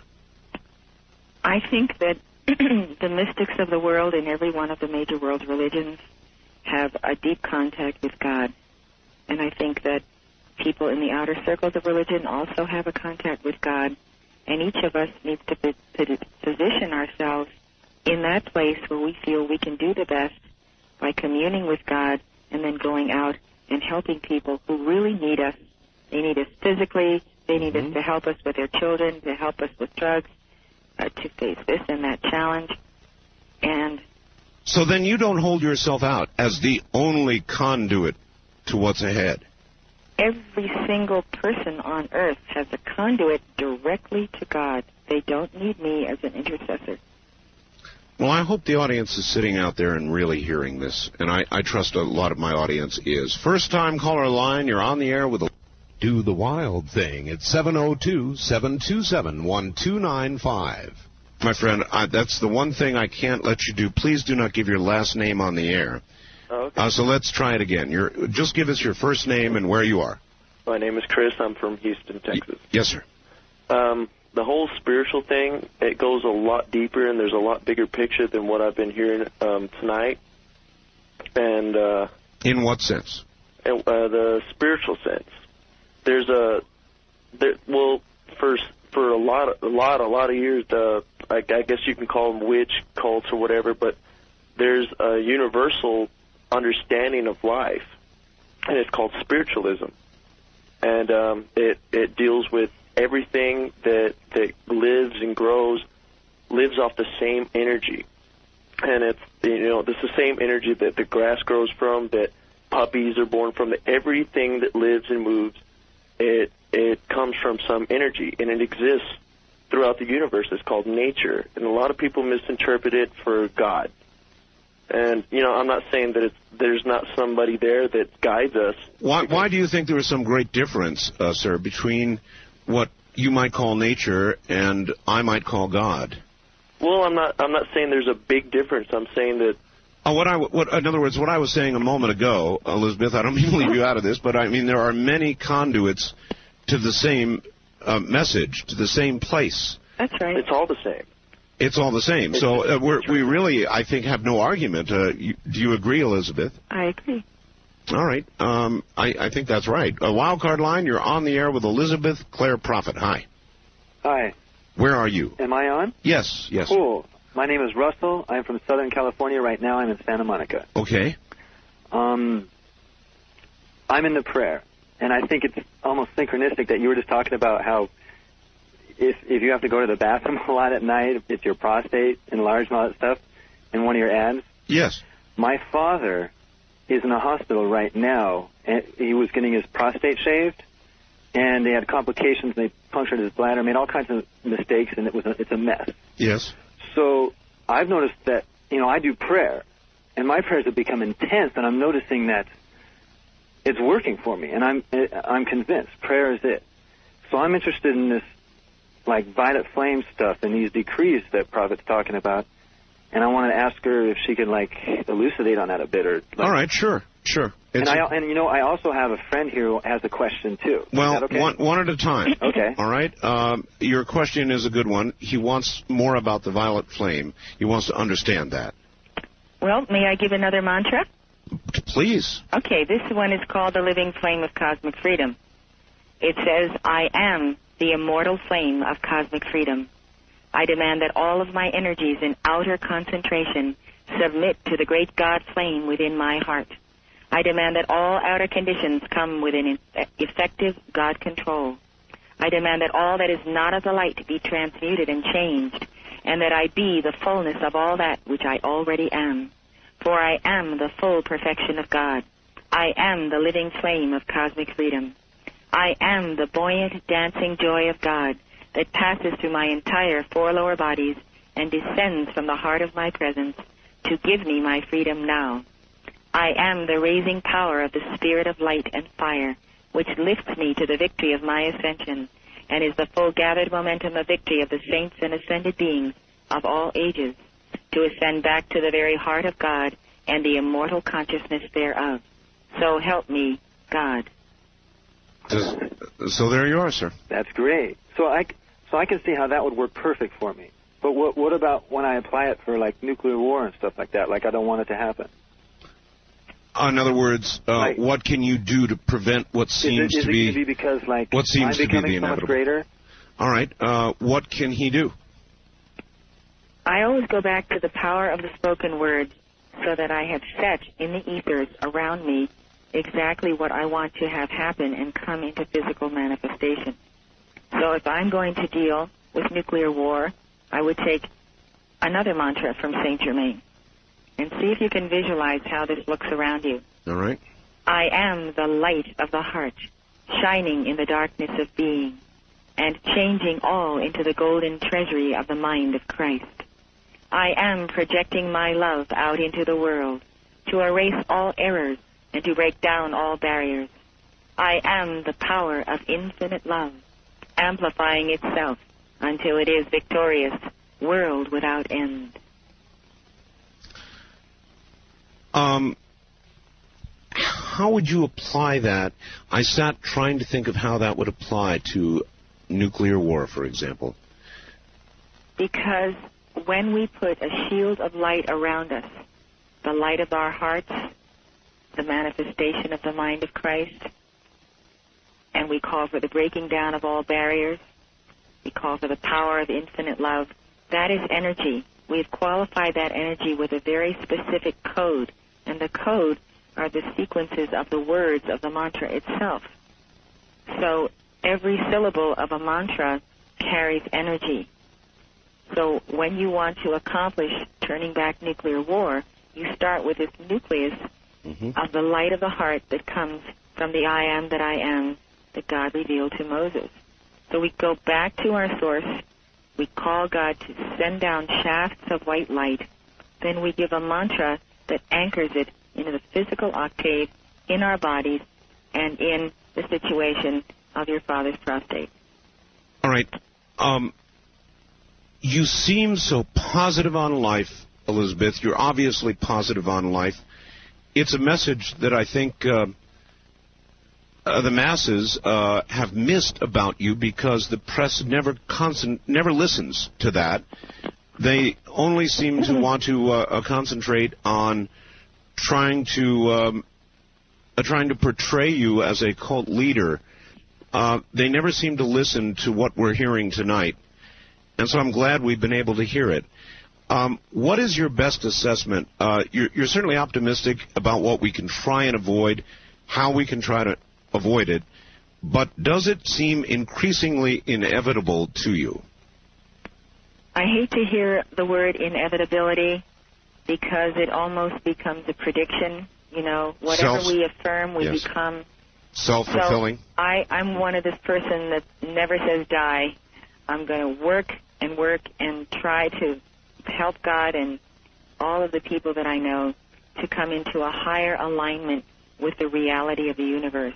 All right. East of the Rockies, you're on the air with Elizabeth Clare Prophet. Hello, where are you, please? Donnie in Baton Rouge. Baton Rouge, Louisiana. Yes, sir? Okay. Mr. Bell and Miss Prophet. Okay, I've been listening tonight, and in the past, I have had myself gone through with my family, my entire family, as a matter of fact, classes that we would talk spiritualism, I guess, you know, for lack of a better way of putting it, astral projection and reincarnation and all these things, okay? And, you know, here in the past couple of years, I have switched over to Catholicism, okay? And, you know, one of the questions, I really have two questions for Ms. Prophet. Well, we've only got time for one quick one, sir, so give us your best shot. Okay, all right, best shot. All right, well, in the Bible, you know, I notice that she mixes a lot of Bible with what she's teaching. Okay? Yes. And the Bible talks about, for by grace are you saved through faith. All right, that not of yourselves, it is a gift of God, not of works, lest any man should boast. Okay? And what I want to key on there is not of works. All right, where reincarnation really teaches works, because all I'm looking for is truth. All right? And I've been listening with a really open mind, and I want to hear what she has to say about, you know, the working part of it. All right. We will tackle again reincarnation and the Bible when we get back. My guest is Elizabeth Clare Prophet, and we're at the bottom of the hour. If you have a question, we've got the phone lines. I think that's how it works. This is Talk Radio. I'm Art Bell. Indeed, it is. And I wonder if you've been listening, if Elizabeth Clare Prophet is what you thought she would be. Does she fit into the mold that the media has been serving up to you for years, or not? First time caller line, you're on the air with Elizabeth Clare Prophet. Good morning. Where are you, please? Good morning. Calling from Minneapolis. Minneapolis, all right. Art, I really love your show. I have a lot of converts. We listen to you religiously. Thank you. Elizabeth, I believe you are well-intentioned. However, I believe you are rewriting the gospel, the Christian gospel, using bits and pieces to suit your own beliefs. And I know this will sound very strong. I think you are being misled by deceiving spirits, which the Bible warns against time and time again. All right. Go ahead and answer that, Elizabeth. Well, I would say to her that I understand her concerns, but the scriptures also say, judge not lest ye be judged. And in a sense, you, the caller, are judging me when you don't know what is in my heart or in the innermost recesses of my being. Well, I don't really see how you can make a judgment of me simply because of this doctrine or that doctrine. There's more to me than just doctrine. I'm sure there is. One thing that is clear to me, Elizabeth, after listening to you this morning, is that what the popular press has made you out to be is definitely not what you are at all. Whatever you are, you certainly are not what they say you are, and I hope that that's come clear to my listeners this morning. I suspect it has, those who have really listened. Wildcard line, you're on the air with Elizabeth Clare Prophet. Hi. Hi. I'm on the air? You are. My name is Julie. I'm calling from West L.A. Hi, Julie. Hi, Elizabeth. I've just recently been exposed to your teaching, so it's really a joy to talk to you. My question is that it makes sense to me that we're all energy, and so by invoking a vibration or a color to create change within ourselves or outside of ourselves with these kind of affirmations, that makes sense. When I'm looking at these decrees, I'm a little overwhelmed with the number of them, and some of the words are unfamiliar, and I think it's important to come from the heart. How do you know when you're really there? How long does it take, or what do you have to do to make sure that you're really coming from the place that's going to create that transformation in your life or in the lives of things that are important outside of ourselves? Well, you can go to the Minneapolis Teaching Center and get some booklets on decrees, like angel booklets on how to decree for certain things. How do you know when you've accomplished it? Because you feel the Holy Spirit upon you. Because you feel that through your prayers and your communion with God, you've come to a new plane of oneness with that Spirit. And I think you come to recognize it after you've decreed and given the type of signs of the spoken word that we do. You get to recognize and you know when you have accomplished that goal. That self-doubt melts away? It sure does. How long does that take? Just do it every day. Just get up in the morning and thank God that you don't have to have doubt and fear, because He loves you and He will give you the fearlessness flame. Call for the fearlessness flame. The fearlessness. Call for the binding of all doubt and fear in your life. Thank you very much. You're welcome. All right. East of the Rockies, you're on the air with Elizabeth Clare Prophet. Hi. Yes, I'm calling from Michigan. Yes, sir. And before she gets off the air, sir, if you could get a 800 number or a phone number to order her book, that would be appreciated. Well, I'll bet her book is available at Barnes & Noble. Oh. That's right. Any Barnes & Noble across the country. Okay. And my question has to do with one of, I come from a Catholic background, pretty much, sad to say, but true, I've pretty much turned my back on that. And if to say something to me in the lines of what would you recommend for somebody to get back into a spiritual belief, not so much the Catholic belief. But well, maybe you can answer your own question, sir. Why have you turned your back on Catholicism? Well, I just felt that the Catholic Church, so to speak, as an organization, was something hollow was there, something wasn't true, something was unfulfilling, wasn't enough. There's more to it than what they had to offer. That's just what was my feelings. And, I just pretty much trotted along, and up till the last little while I figured there must be more, how do you get to a more spiritual feeling? What would you recommend? Well, I would suggest that you take up the teachings of the Ascended Masters so that you can come to the realization that so much has been taken out of Christianity that we have a watered-down religion that is not going to be able to serve us when we have to fight a battle of Armageddon, whether within ourselves or on a planetary scale. And I think that that's what happened at the Council of Nicaea, that we lost reincarnation, so we lost our reason for being. Elizabeth, are there writings that live today that document what originally was in the Bible with regard to reincarnation? Are there actual writings? Well, the main one that we look to is the Elijah Come Again story. That's what we look to, because that's what Jesus told His disciples. A lot has been cut out of the Bible. Scholars themselves are not certain. So I think that when you get to the Nag Hammadi texts and other documents that have been found, such as the Dead Sea Scrolls, you begin to get an entirely different take on Christianity, one that is strong, one that is hopeful, one that is full of love, compassion, and peace toward others. All right. West of the Rockies, you're on the air with Elizabeth Clare Prophet. Hi. Yeah, hi. This is Richard in Eugene. Hello, Richard. Yeah, good morning and bless you both. Elizabeth, you mentioned your ranch in Montana. I was just wondering where that might be, and you said it could be visited. That's right. We're at the northern entrance to Yellowstone Park. The town is Gardner, Montana. Gardner?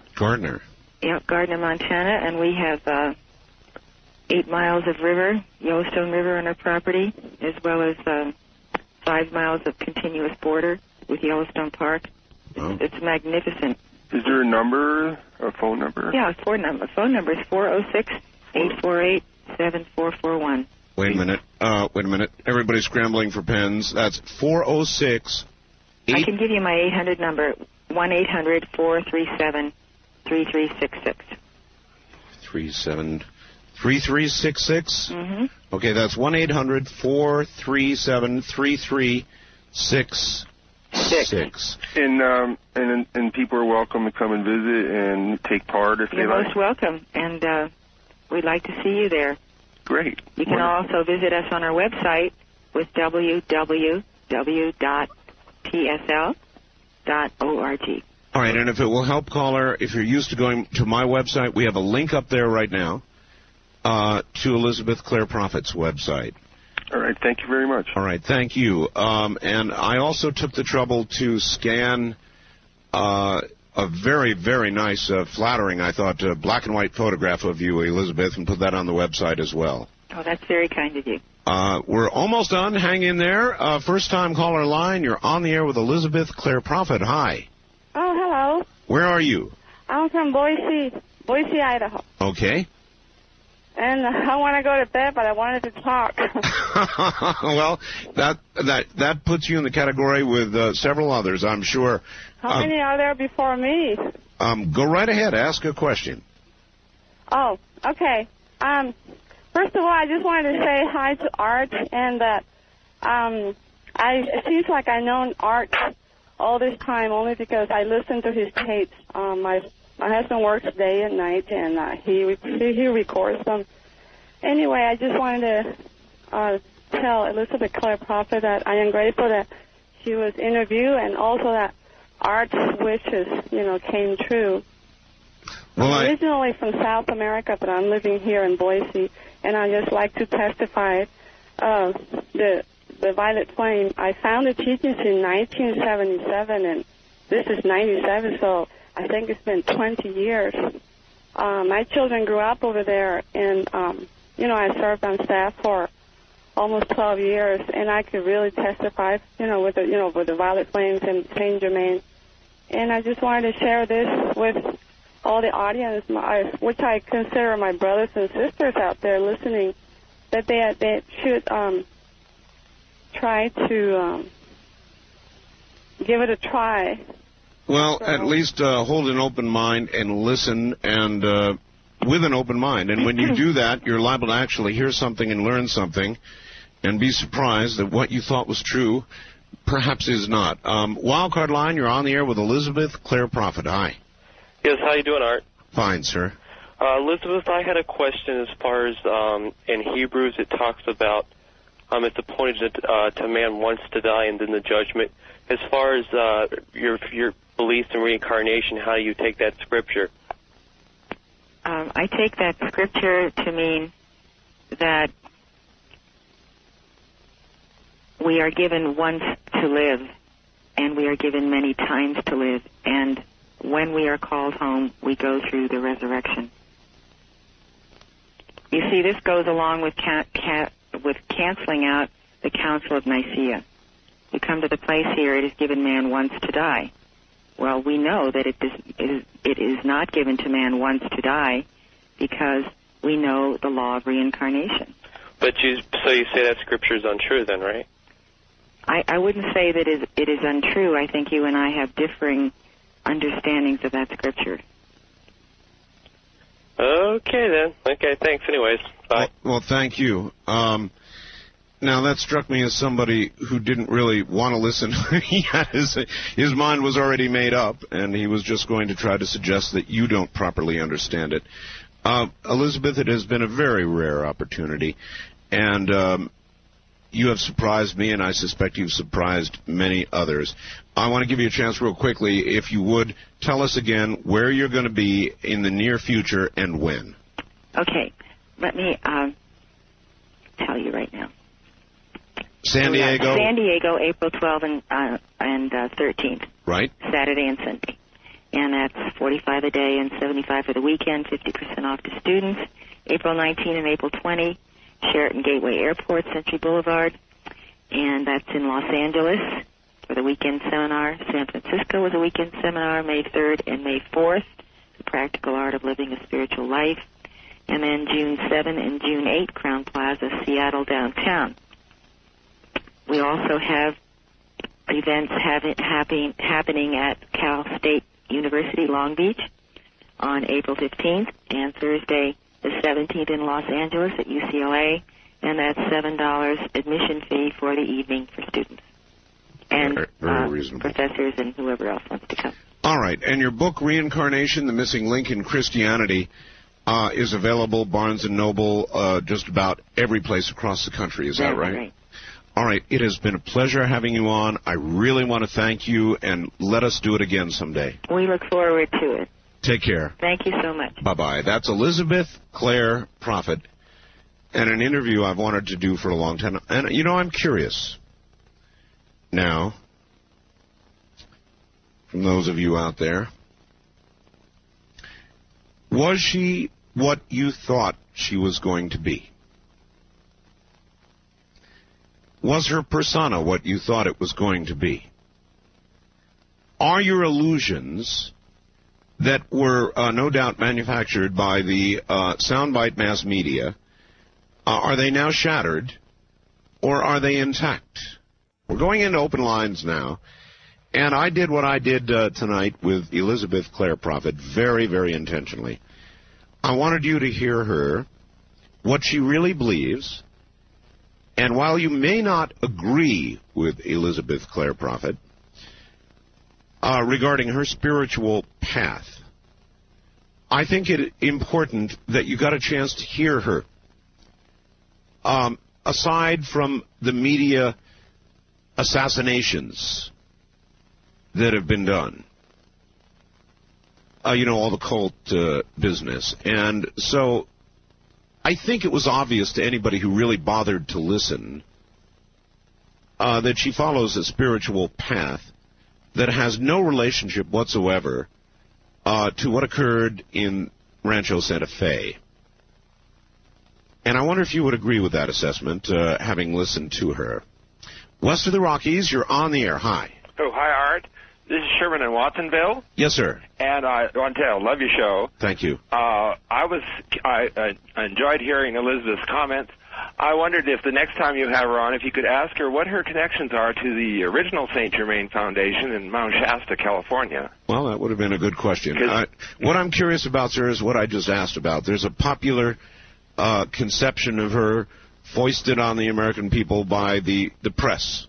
You know, the ranch, the guns, the cult, that sort of thing. Well, where she comes from, if she's connected to the original ones, they're a very patriotic group and have been around for quite a long while. Her answer to the guns was, you know, we do have a Second Amendment. We have the right to protect ourselves. That seemed like a pretty mainstream answer to me. Yes, exactly. No problem with that. As I said, I grew up in the area where the original, well, as far as I understood, the original group was started, and so we were familiar with some of their activities. In fact, I talked to some of the, Mr. Ballard's daughter, who was the founder of it. But I did want to make one comment, though, and then I'll let you go. Her comment about judge not lest you be judged is really actually judge not lest you be not judged, and that's the exact opposite of the intent. All right. Which is it's often misunderstood. But thank you anyway. I think we get the spirit of it. Wildcard line, you're on the air. Hi. How you doing there, Art? Okay. Tony in Las Vegas. Yes, sir. Hi, Elizabeth. I don't know. I just wanted to ask Elizabeth what... She's not here now. What's that? You must not have been listening, Tony. What's that? She's not here now. Oh, okay. Oh, I'm sorry. Well, how are you then tonight, Art? I'm fine. Hey, I just want to know, does she think we're going to have a nuclear war? Because I tuned in late, and I didn't quite get that. Yes, Tony. The answer is she does. She is hopeful that such a thing can be prevented, but her late husband told her to do what she has done in Montana, and he obviously believed that there would be such a war. Wildcard line, you're on the air. Hello. Hi, Art Bell. Hello. I haven't called you in a couple years. Well, that's too long to wait. I'm the guy that used to post on your news group back before it was invaded about all those things we have in common. Like I got about 40 things that are the same between us. I see. Anyway, it seems that you were kind of affected by her, and I was kind of interested in reversing your question at what we thought to like what you thought. I've never heard you really say that you reincarnation seemed to be making sense to you there. Reincarnation has made sense to me for a long time, sir. A long time prior to talking to Ms. Prophet. It was an honor to speak with her, but I've considered that as a possibility.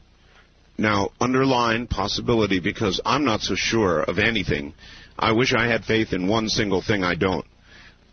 That's my cross to bear. Right. But I think reincarnation is certainly a possibility. What about you?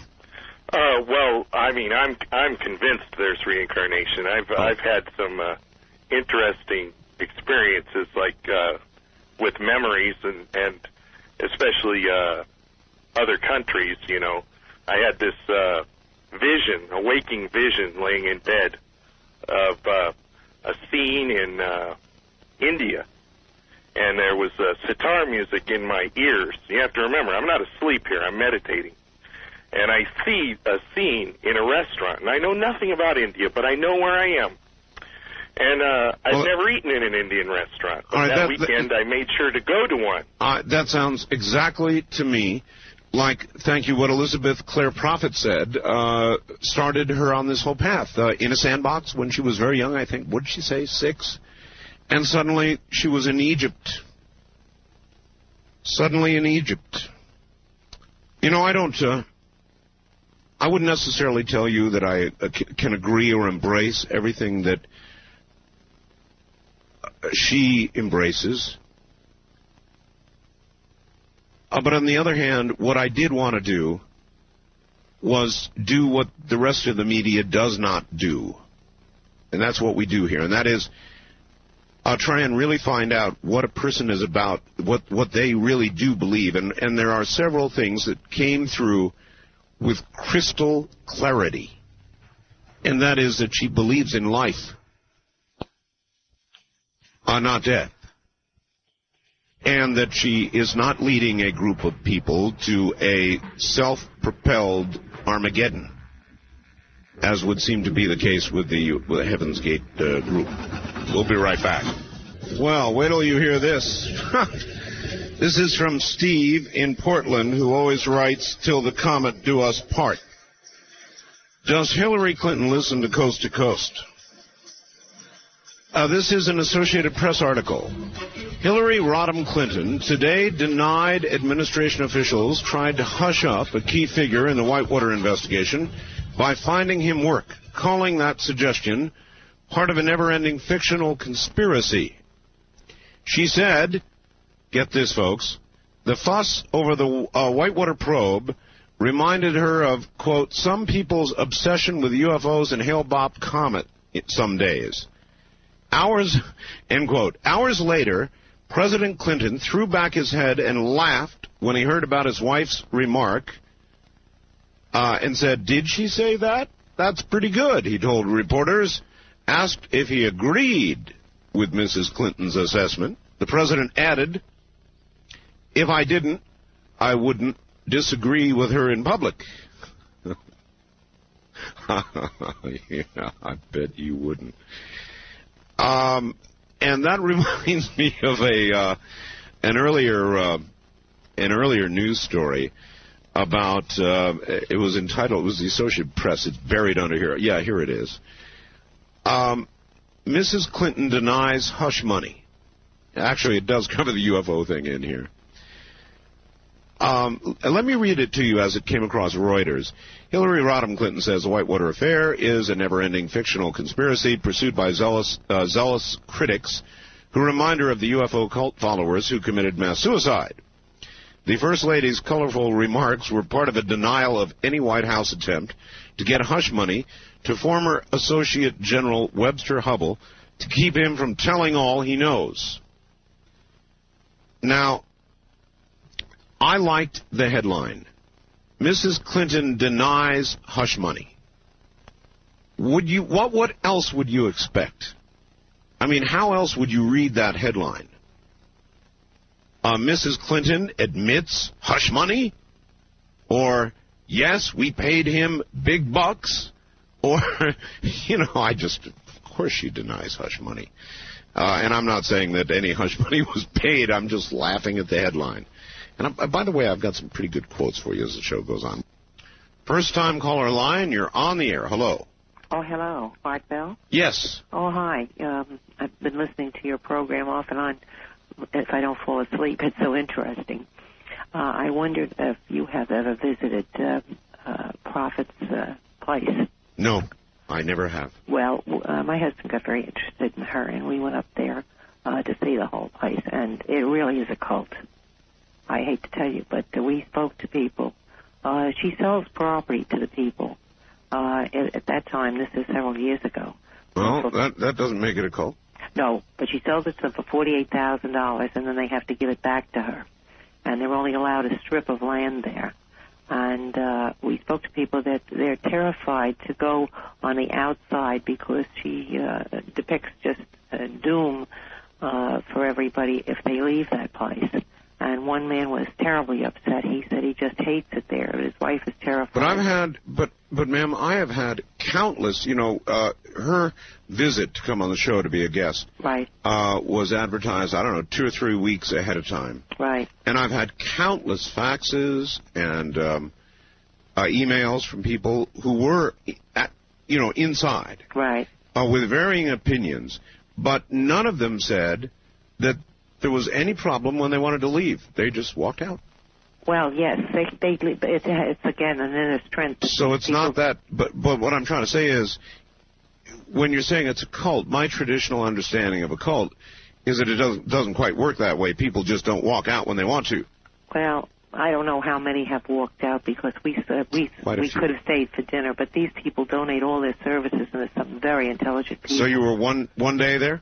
Yes, but I mean, what we saw, and we went out and that's a lot to conclude on the basis of one day and not even staying for dinner. There wasn't a smiling face in there. It was very depressing. These people there wasn't one person who looked happy, I'll tell you that. All right. Well, look, I appreciate your call, but I'm sorry. I'm not buying into it's a cult because I didn't see smiles on their faces. Or I went to visit and they didn't seem happy. God, that's so dangerous. The reason I had her on was so that you could actually hear what the woman believes, whether or not you agree with what she said.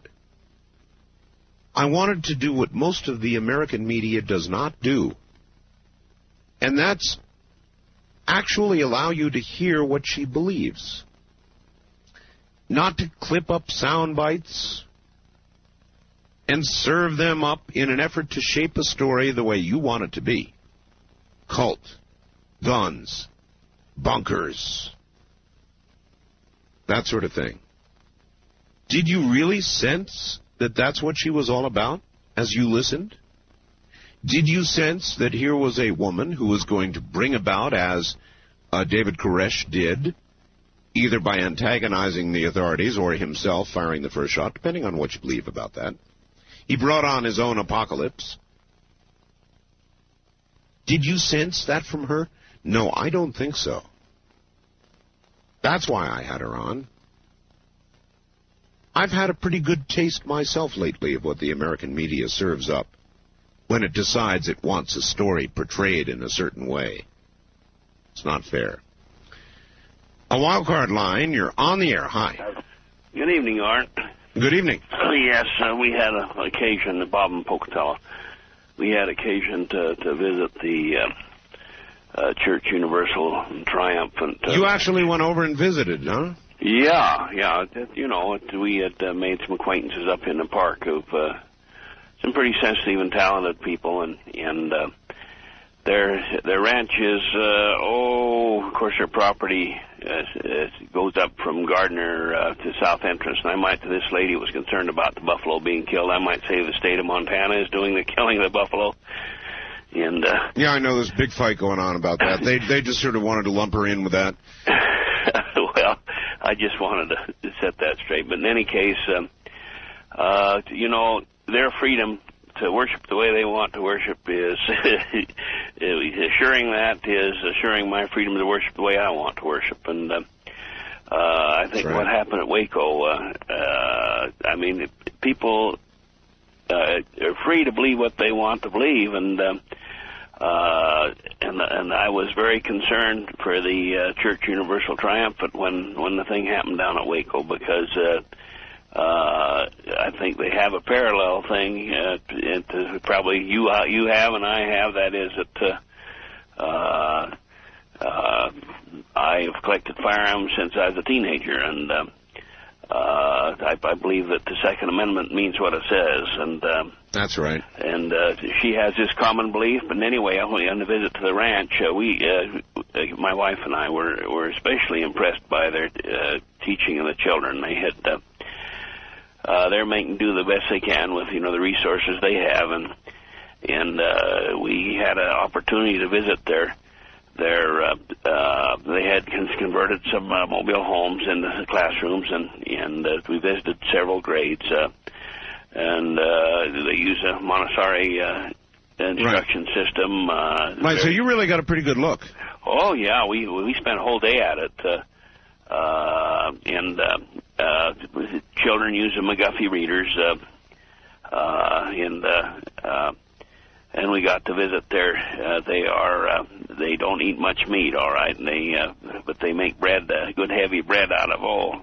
Well, I'd be in trouble then. I like burgers. I like steak. You and me both. I like a good rib steak once in a while. All right. Well, listen. Thank you very much. Yeah, I'd have a problem with that.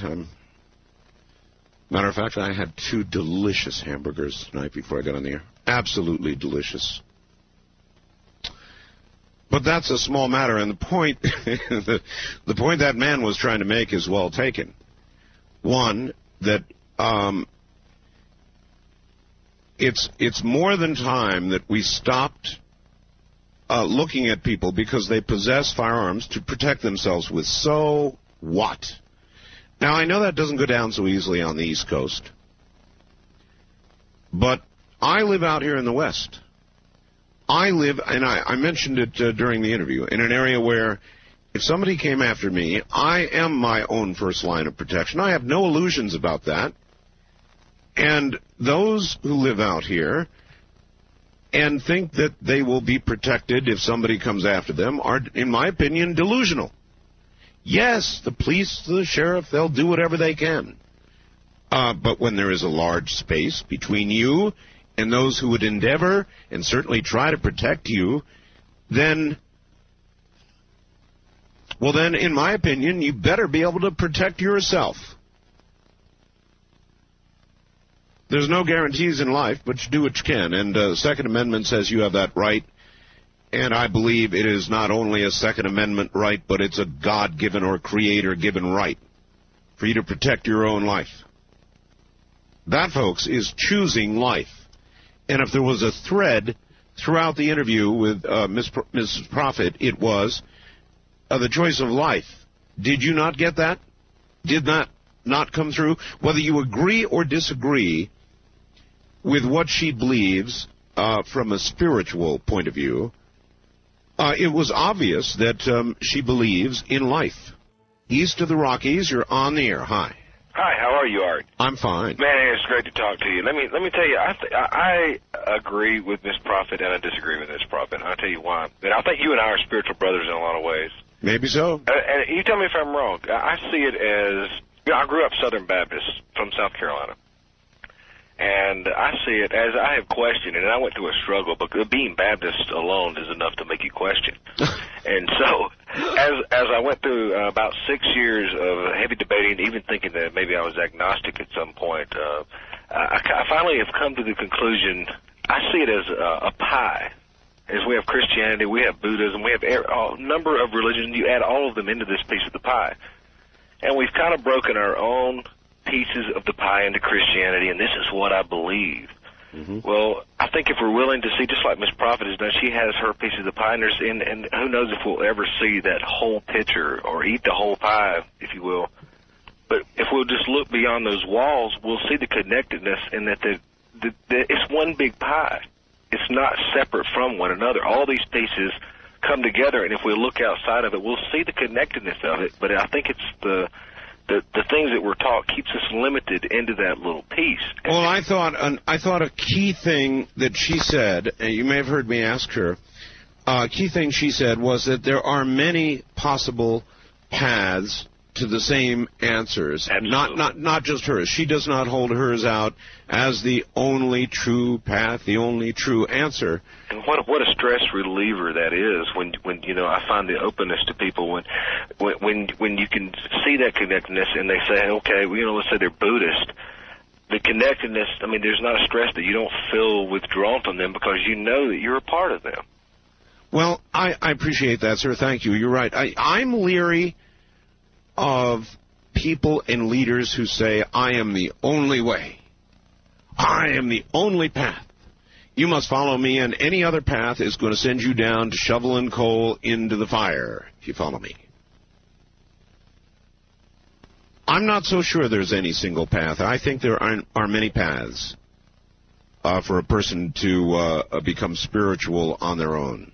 Does that make sense to you? It does to me. And I know a lot of you are sitting out there saying, blasphemy, there's only one true path. Well, I'm sorry, I'm not that sure, so burn me. Oh, sure, we'd love to. West of the Rockies, you're on the air. Hello. Art. Hi. Hey, this is William from Seattle. How you doing? Fine. Hey, I am a student of Elizabeth Clare Prophet.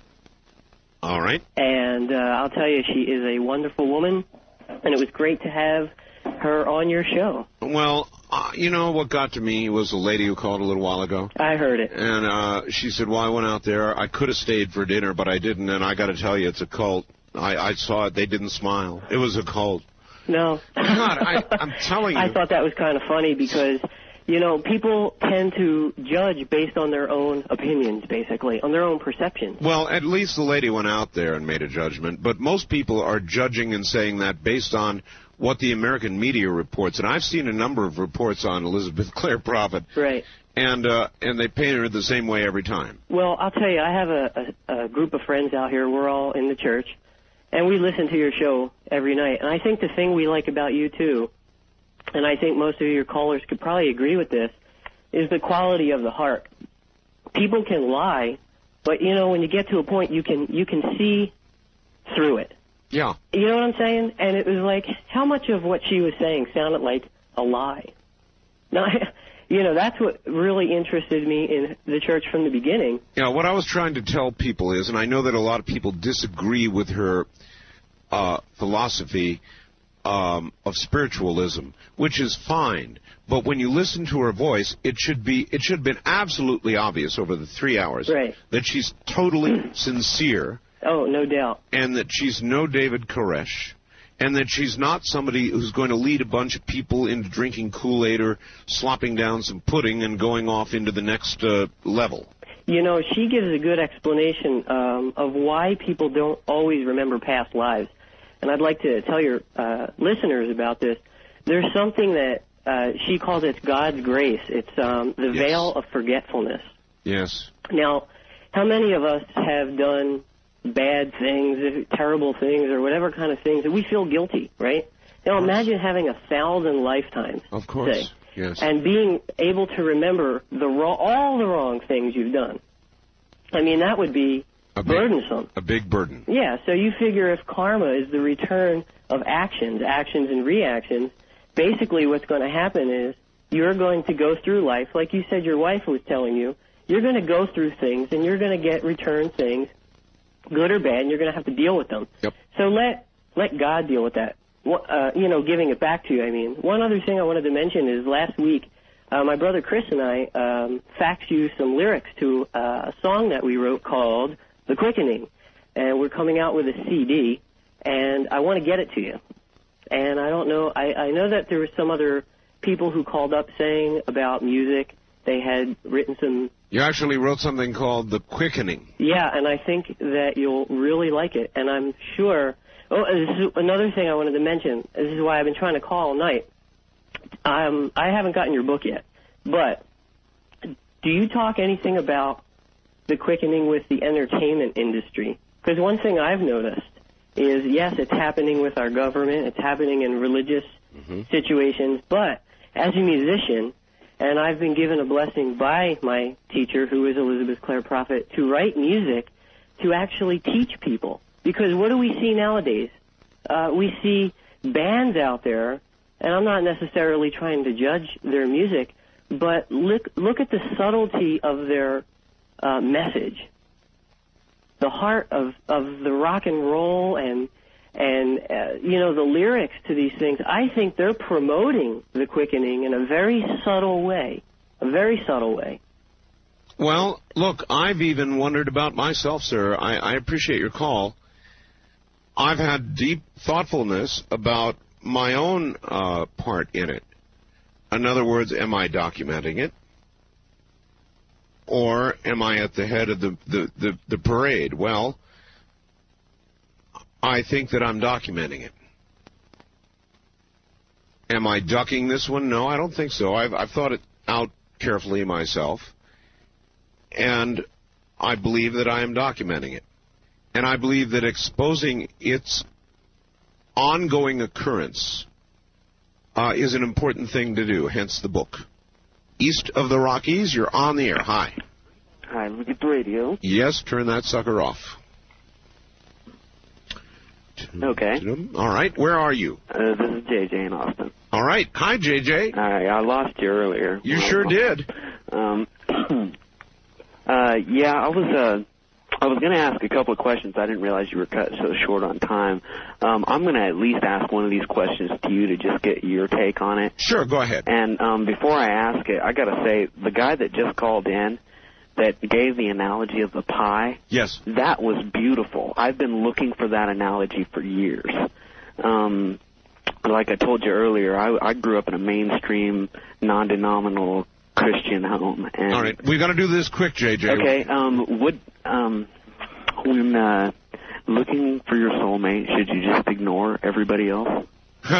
Well, all right. What she said, JJ, was when looking for your soulmate, don't go out there and physically search. What she said was build within yourself, and there will be a light around you, and when you meet your soulmate, there will be no question about it. She said, I believe in love at first sight. And by the way, JJ, so do I. You'll know, trust me, you won't have to ask questions. You will simply know in all of your being. We'll be back. First time caller line, you're on the air. Hi. Hi, I'm Louise from the San Francisco Bay Area coastside. Hello, Louise. We have spent some time with Elizabeth Clare Prophet. Have you? We used to live in Montana. Ah. We moved up there the same month, same year as they did, about 70 miles from their ranch. We didn't know that they moved there. We didn't even know who they were. Oh, I see. I have quite a story to tell. We have volunteered to go on to the TV interviews or anything whenever they were trying to put down Elizabeth Clare Prophet as people who did not belong to her organization, but people who know them, yes, came to know them. Yes. We were told when we moved in that we belonged to her organization by the locals, and we didn't know anything about it. And so, why do you think the locals, just because you lived near there, would think you were a part of it? Because we were from California also, and she moved from California. Well, heck, there's a lot of people that move from California out to my state and Montana and Idaho and all kinds of spacier places. This is what occurred. And we saw the locals bankrupt at least a dozen businesses of people that came and moved from California and set up businesses there who were not associated with her. But the locals became so paranoid that they felt that anybody from California... but you know what the fault of that? You know why? It's because of the media. I'll tell you something. I've learned a big lesson in the last few weeks about our media. I sincerely mean this, and a lot of you who are regular listeners to my program, I suspect, have learned this lesson along with me. And I mean this from the bottom of my... And it's one of the reasons I had Elizabeth Clare Prophet on, because I wanted you to really hear her, what she believed. And I found that generally when the media, whether it's print media, and they're a little better, television is the worst offender of all. when they come to visit you, ostensibly to get the truth or a story, very, very, very few of them in 1997 really care at all about getting the story. There are some exceptions, and I could name them, but I won't. I just simply learned over this last several weeks that the media makes up their mind about who you are and what you are, or a story. And, you know, I don't want to go back into the whole Hale-Bopp thing, but that's the origins of it, and then the suicides and all the rest of it. And once the media has decided they're going to tell a story a certain way, by God, they're going to tell it that way, and don't let the facts get in the way. They don't want to hear about the facts, particularly if it's going to ruin the angle of their story. And so, some time ago, the media decided that Elizabeth Clare Prophet was leading a cult. And they talk about the weapons, and they talk about the bunkers, and they talk about bunker mentality and all the rest of that, and nobody ever really sits down and listens to what her belief system is.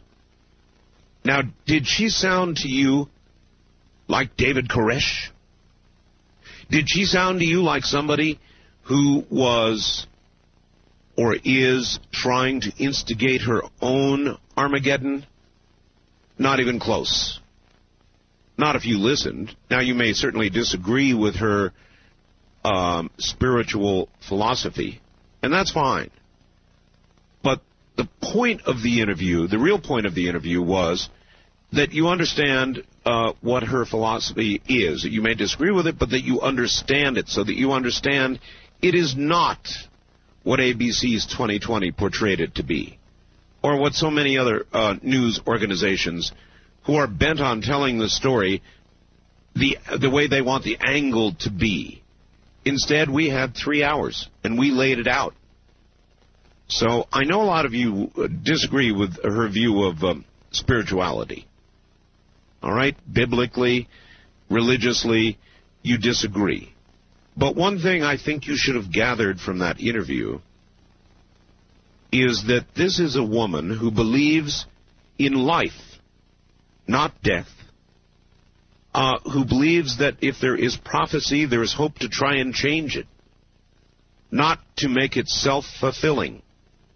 That should have come through crystal clear. If it did, then we did a service, I hope.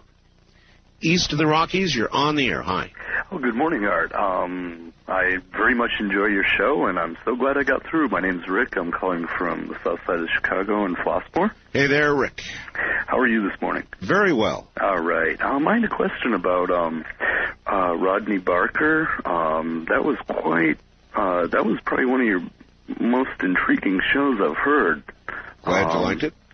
My question is, did you do any more, how shall I say, investigating or looking into basically his claims, or with what is really going on in the ocean? I would say that about 90% of the people who responded, who had looked into this, verified that what he said is exactly true. Well, I have to say that myself. I lived in North Carolina for a couple of years in Wilmington, the Cape Fear River, and I have friends there who I called that day, and I actually went and got one of his books, but I called and talked to them, and they verified pretty much right down the lines of everything he said. I mean, they didn't know, of course, the specifics, but, I mean, my friends live in near the ocean, or one of them lives right on the ocean, and I was just so appalled because I love seafood, and, you know, I've lived near the ocean most of my life, so, I mean, wow. I mean, what can we do? I mean, is probably be my next question, if anything. Well, actually, Elizabeth Clare Prophet was a lot more positive about where all this is going than I am. I'm afraid I'm not that positive. I think we've passed the point of no return. Right, like with the planes. Yep. I do. And that doesn't mean the end of the world, as I keep telling everybody. It just means we're going to have a change. And I think that, thank you very much, that I've documented that. Again, book plug. This is really important to me. This is really, important to me. I didn't write this book to make a bunch of money. If it makes money, fine. You know, authors don't make a lot of money in books. I wrote this book because I wanted you to know. I wanted to document for you carefully exactly what I've been telling you. And I'm not a Native American, but I do believe that we are pushing Mother Earth. And she's getting ready to push back. As a matter of fact, the first pressure can be felt all around us in every area of human endeavor. Socially, we talked about the blank-eyed little kids that are killing each other at an ever-increasing rate. Violence among our young is just absolutely going through the roof. Down a little bit, did you know, for adults? But going way up among the young. Why do you suppose that might be? Way up. That's where we've got our problem. Drug use among the young, way up. Economically, look down a few years and you'll see what's going to happen. I describe it in the book. Politically, my God, what a mess. I view both present political parties as hopeless disasters, crippled by scandal and by meaningless debate. And I could go on and on and on, and I do in this book. That was the whole point of the book, and it's all quite well documented. Is it simply a product of modern media? In other words, we're hearing more about it? That's the argument detractors would make of what I believe. Well, my book will prove to you that indeed it is not simply more mass communication, that this trending, this quickening is very real, absolutely real, and occurring now. We're in the middle of it now. And that's why I wrote this book. It's important to me. It's really important to me, and I think it's important to everybody. And I'm not a prophet, so I sure can't tell you what's coming. I can only tell you something is. A change is on the way. And when you have read this, you will be convinced.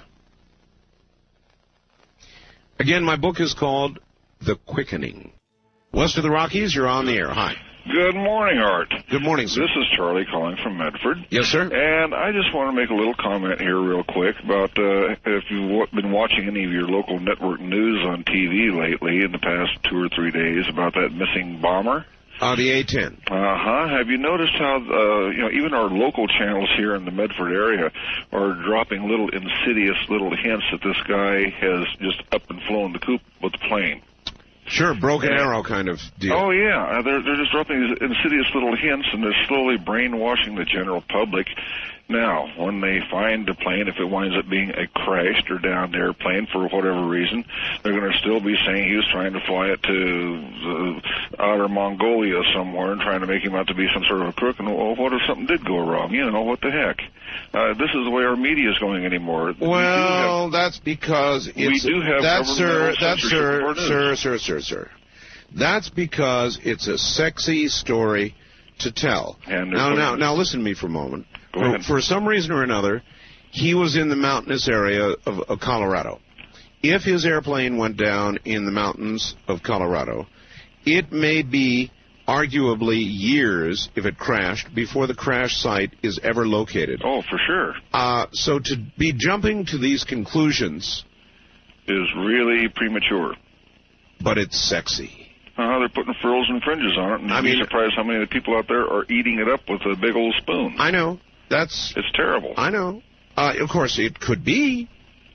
I mean, it could be. Yeah, but I think it is. Comes up one way or the other, let's wait and hold. It is not. Judgments. That's right. That's right. Thank you. It is not the most likely a probability, in my opinion. By far not the most likely. It is the least likely. But it is the sexiest to jump to speculate about. Oh, my God. I mean, look at this. What is today's date? The 11th of April, right? Now, what is the media really trying to tell us? Let's cut through the bull. They're trying to say that the 19th is coming, the anniversary of Waco, and that we have some wild officer of the U.S. Air Force that has taken an airplane armed with 2,000 pounds worth of bombs, and some sort of terrible terroristic vengeance is going to be visited on the American people in retribution, the government for Waco once again. That's cutting through the bull and saying it like it is, right? Well, the most likely possibility is this plane crashed in the mountains.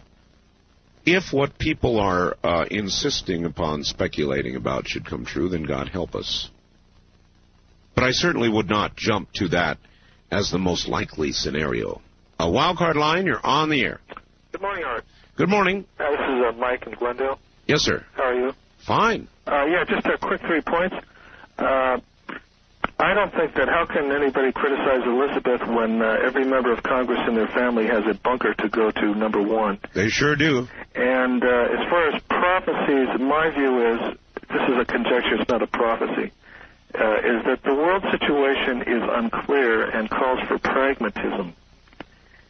And finally, the thing I think I talked to you during a break about spiritualism. Yes, sir. And I think that there's spiritual inspiration, there's spiritualism, there's spiritual conditions, and they're all separate items. And anybody on individual spiritual paths are just as dysfunctional as any organized religion, so no one has a monopoly on, quotes, righteousness, if you will. Well, a lot of people think they do, which is what, of course, the problem is. Theirs is the only true path, and if you don't believe that, then by God, we're going to have a war. I myself am one of those Republican Protestants of the Mother Nature variation. Republican Protestant of the Mother Nature variation. That's a new one. I think Hillary, the First Lady has a crush on you, Art. Goodbye, sir. Okay. Thank you for the call.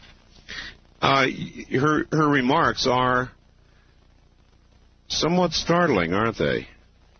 And the president's response, I thought, was very interesting. And he said, in essence, if I disagreed with her, I sure as hell wouldn't say so in public. Now, I didn't hear the president say that. Maybe some of you did. So I would ask you, was there a big, broad smile on his face when he said that, and a laugh? Or did you detect an underlying fear? As though, were he to publicly disagree with her, there would be real hell to pay in the private part of the White House that night. West of the Rockies, you're on the air. Hi. Good morning, Art Bell. Good morning. Northern Minnesota calling. Yes, sir. Had a tremendous Northern Lights display this morning. Really? Right about 1:30, 2 o'clock our time. I mean, Art, it looked like a Hollywood opening out there with fire-breathing dragons. Well, in today's society, you might suggest it was, and people would believe it. Hollywood did it. Well, I can imagine what would happen with some of our ancient ancestors that seen that. That's true. It was, I mean, I just stood there for a half hour and just watched it. It's about 10 degrees out there, too. Do you happen to recall Father Martin? Yes. Do you remember what he said about 7 to 10 days or so, something in the skies? Watch Correct. For it? And I don't know if that's it, because quite simply, it could have been that part of that flare that we're supposed to go through from the sun. Oh, it probably was. Because I can tell you right now, normally I listen to you either out of Cleveland, Omaha, yes, Chicago, yes, and one other place, Minneapolis. Yes. I couldn't pick you up on any stations early this morning during that. We're talking magnetic storm. And I mean to tell you, WLS was the only station that I could even faintly pick you up on. Minneapolis, which is only 200 air miles from me, I couldn't pick up anything. It was just dead. Well, that's a testament then to WLS's ability to plow through even a depleted ionosphere. but I can only tell the people I'm surprised nobody else called you. It was absolutely spectacular, Art. I appreciate the call, sir. Thank you. Thank you. And don't rule out what Father Malachi said. There would, of course, be a scientific explanation for it, right? Wildcard line, you're on the air. Hi. Hello, Art. Hi. Hey, do I get the honors? Well, actually, now that I look at the clock, you do. Yes, you do. Where are you? I'm in Palm Desert, California. That's a good place to do them from. Hey, you know what? What? I'm going to be doing an interview later this morning in Palm Desert. You might listen for it on your radio station. All right, do it. Okay. Good night, America. Well, that's the way to do it. I will add to it the rest of the cosmos. Thank you all. I'm Art Bell from the high desert. Good night.